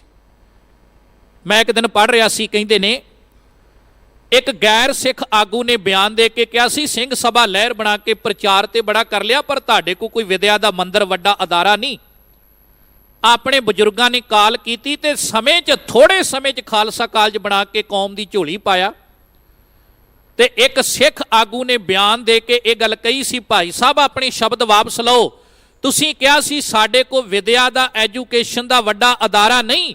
ਆਹ ਵੇਖੋ ਅਸੀਂ ਖਾਲਸਾ ਕਾਲਜ ਅੰਮ੍ਰਿਤਸਰ ਦੀ ਧਰਤੀ ਤੇ ਬਣਾ ਦਿੱਤਾ ਹੈ, ਕਿਉਂਕਿ ਸਾਡੀ ਕੌਮ ਇਹੋ ਜੀ ਮਾਰਸ਼ਲ ਮਹਾਨ ਕੌਮ ਹੈ।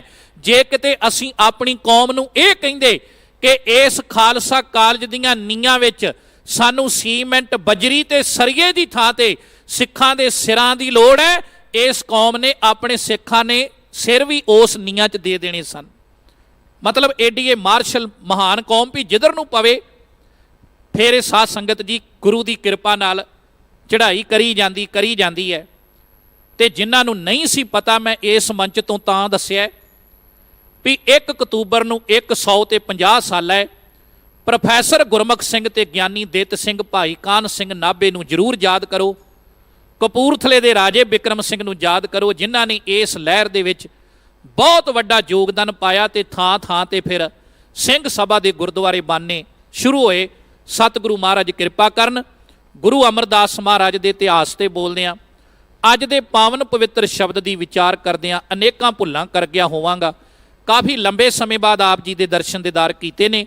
ਫਿਰ ਵੀ ਮੈਂ ਸਮੁੱਚੇ ਪ੍ਰਬੰਧ ਦਾ, ਦਿੱਲੀ ਸਿੱਖ ਗੁਰਦੁਆਰਾ ਪ੍ਰਬੰਧਕ ਕਮੇਟੀ ਦਾ ਬਹੁਤ ਬਹੁਤ ਧੰਨਵਾਦੀ ਹਾਂ, ਜਿਨ੍ਹਾਂ ਨੇ ਸਮਾਂ ਦੇ ਕੇ ਆਪ ਸੰਗਤਾਂ ਦੇ ਦਰਸ਼ਨ ਦੀਦਾਰ ਕਰਵਾਏ ਜੀ।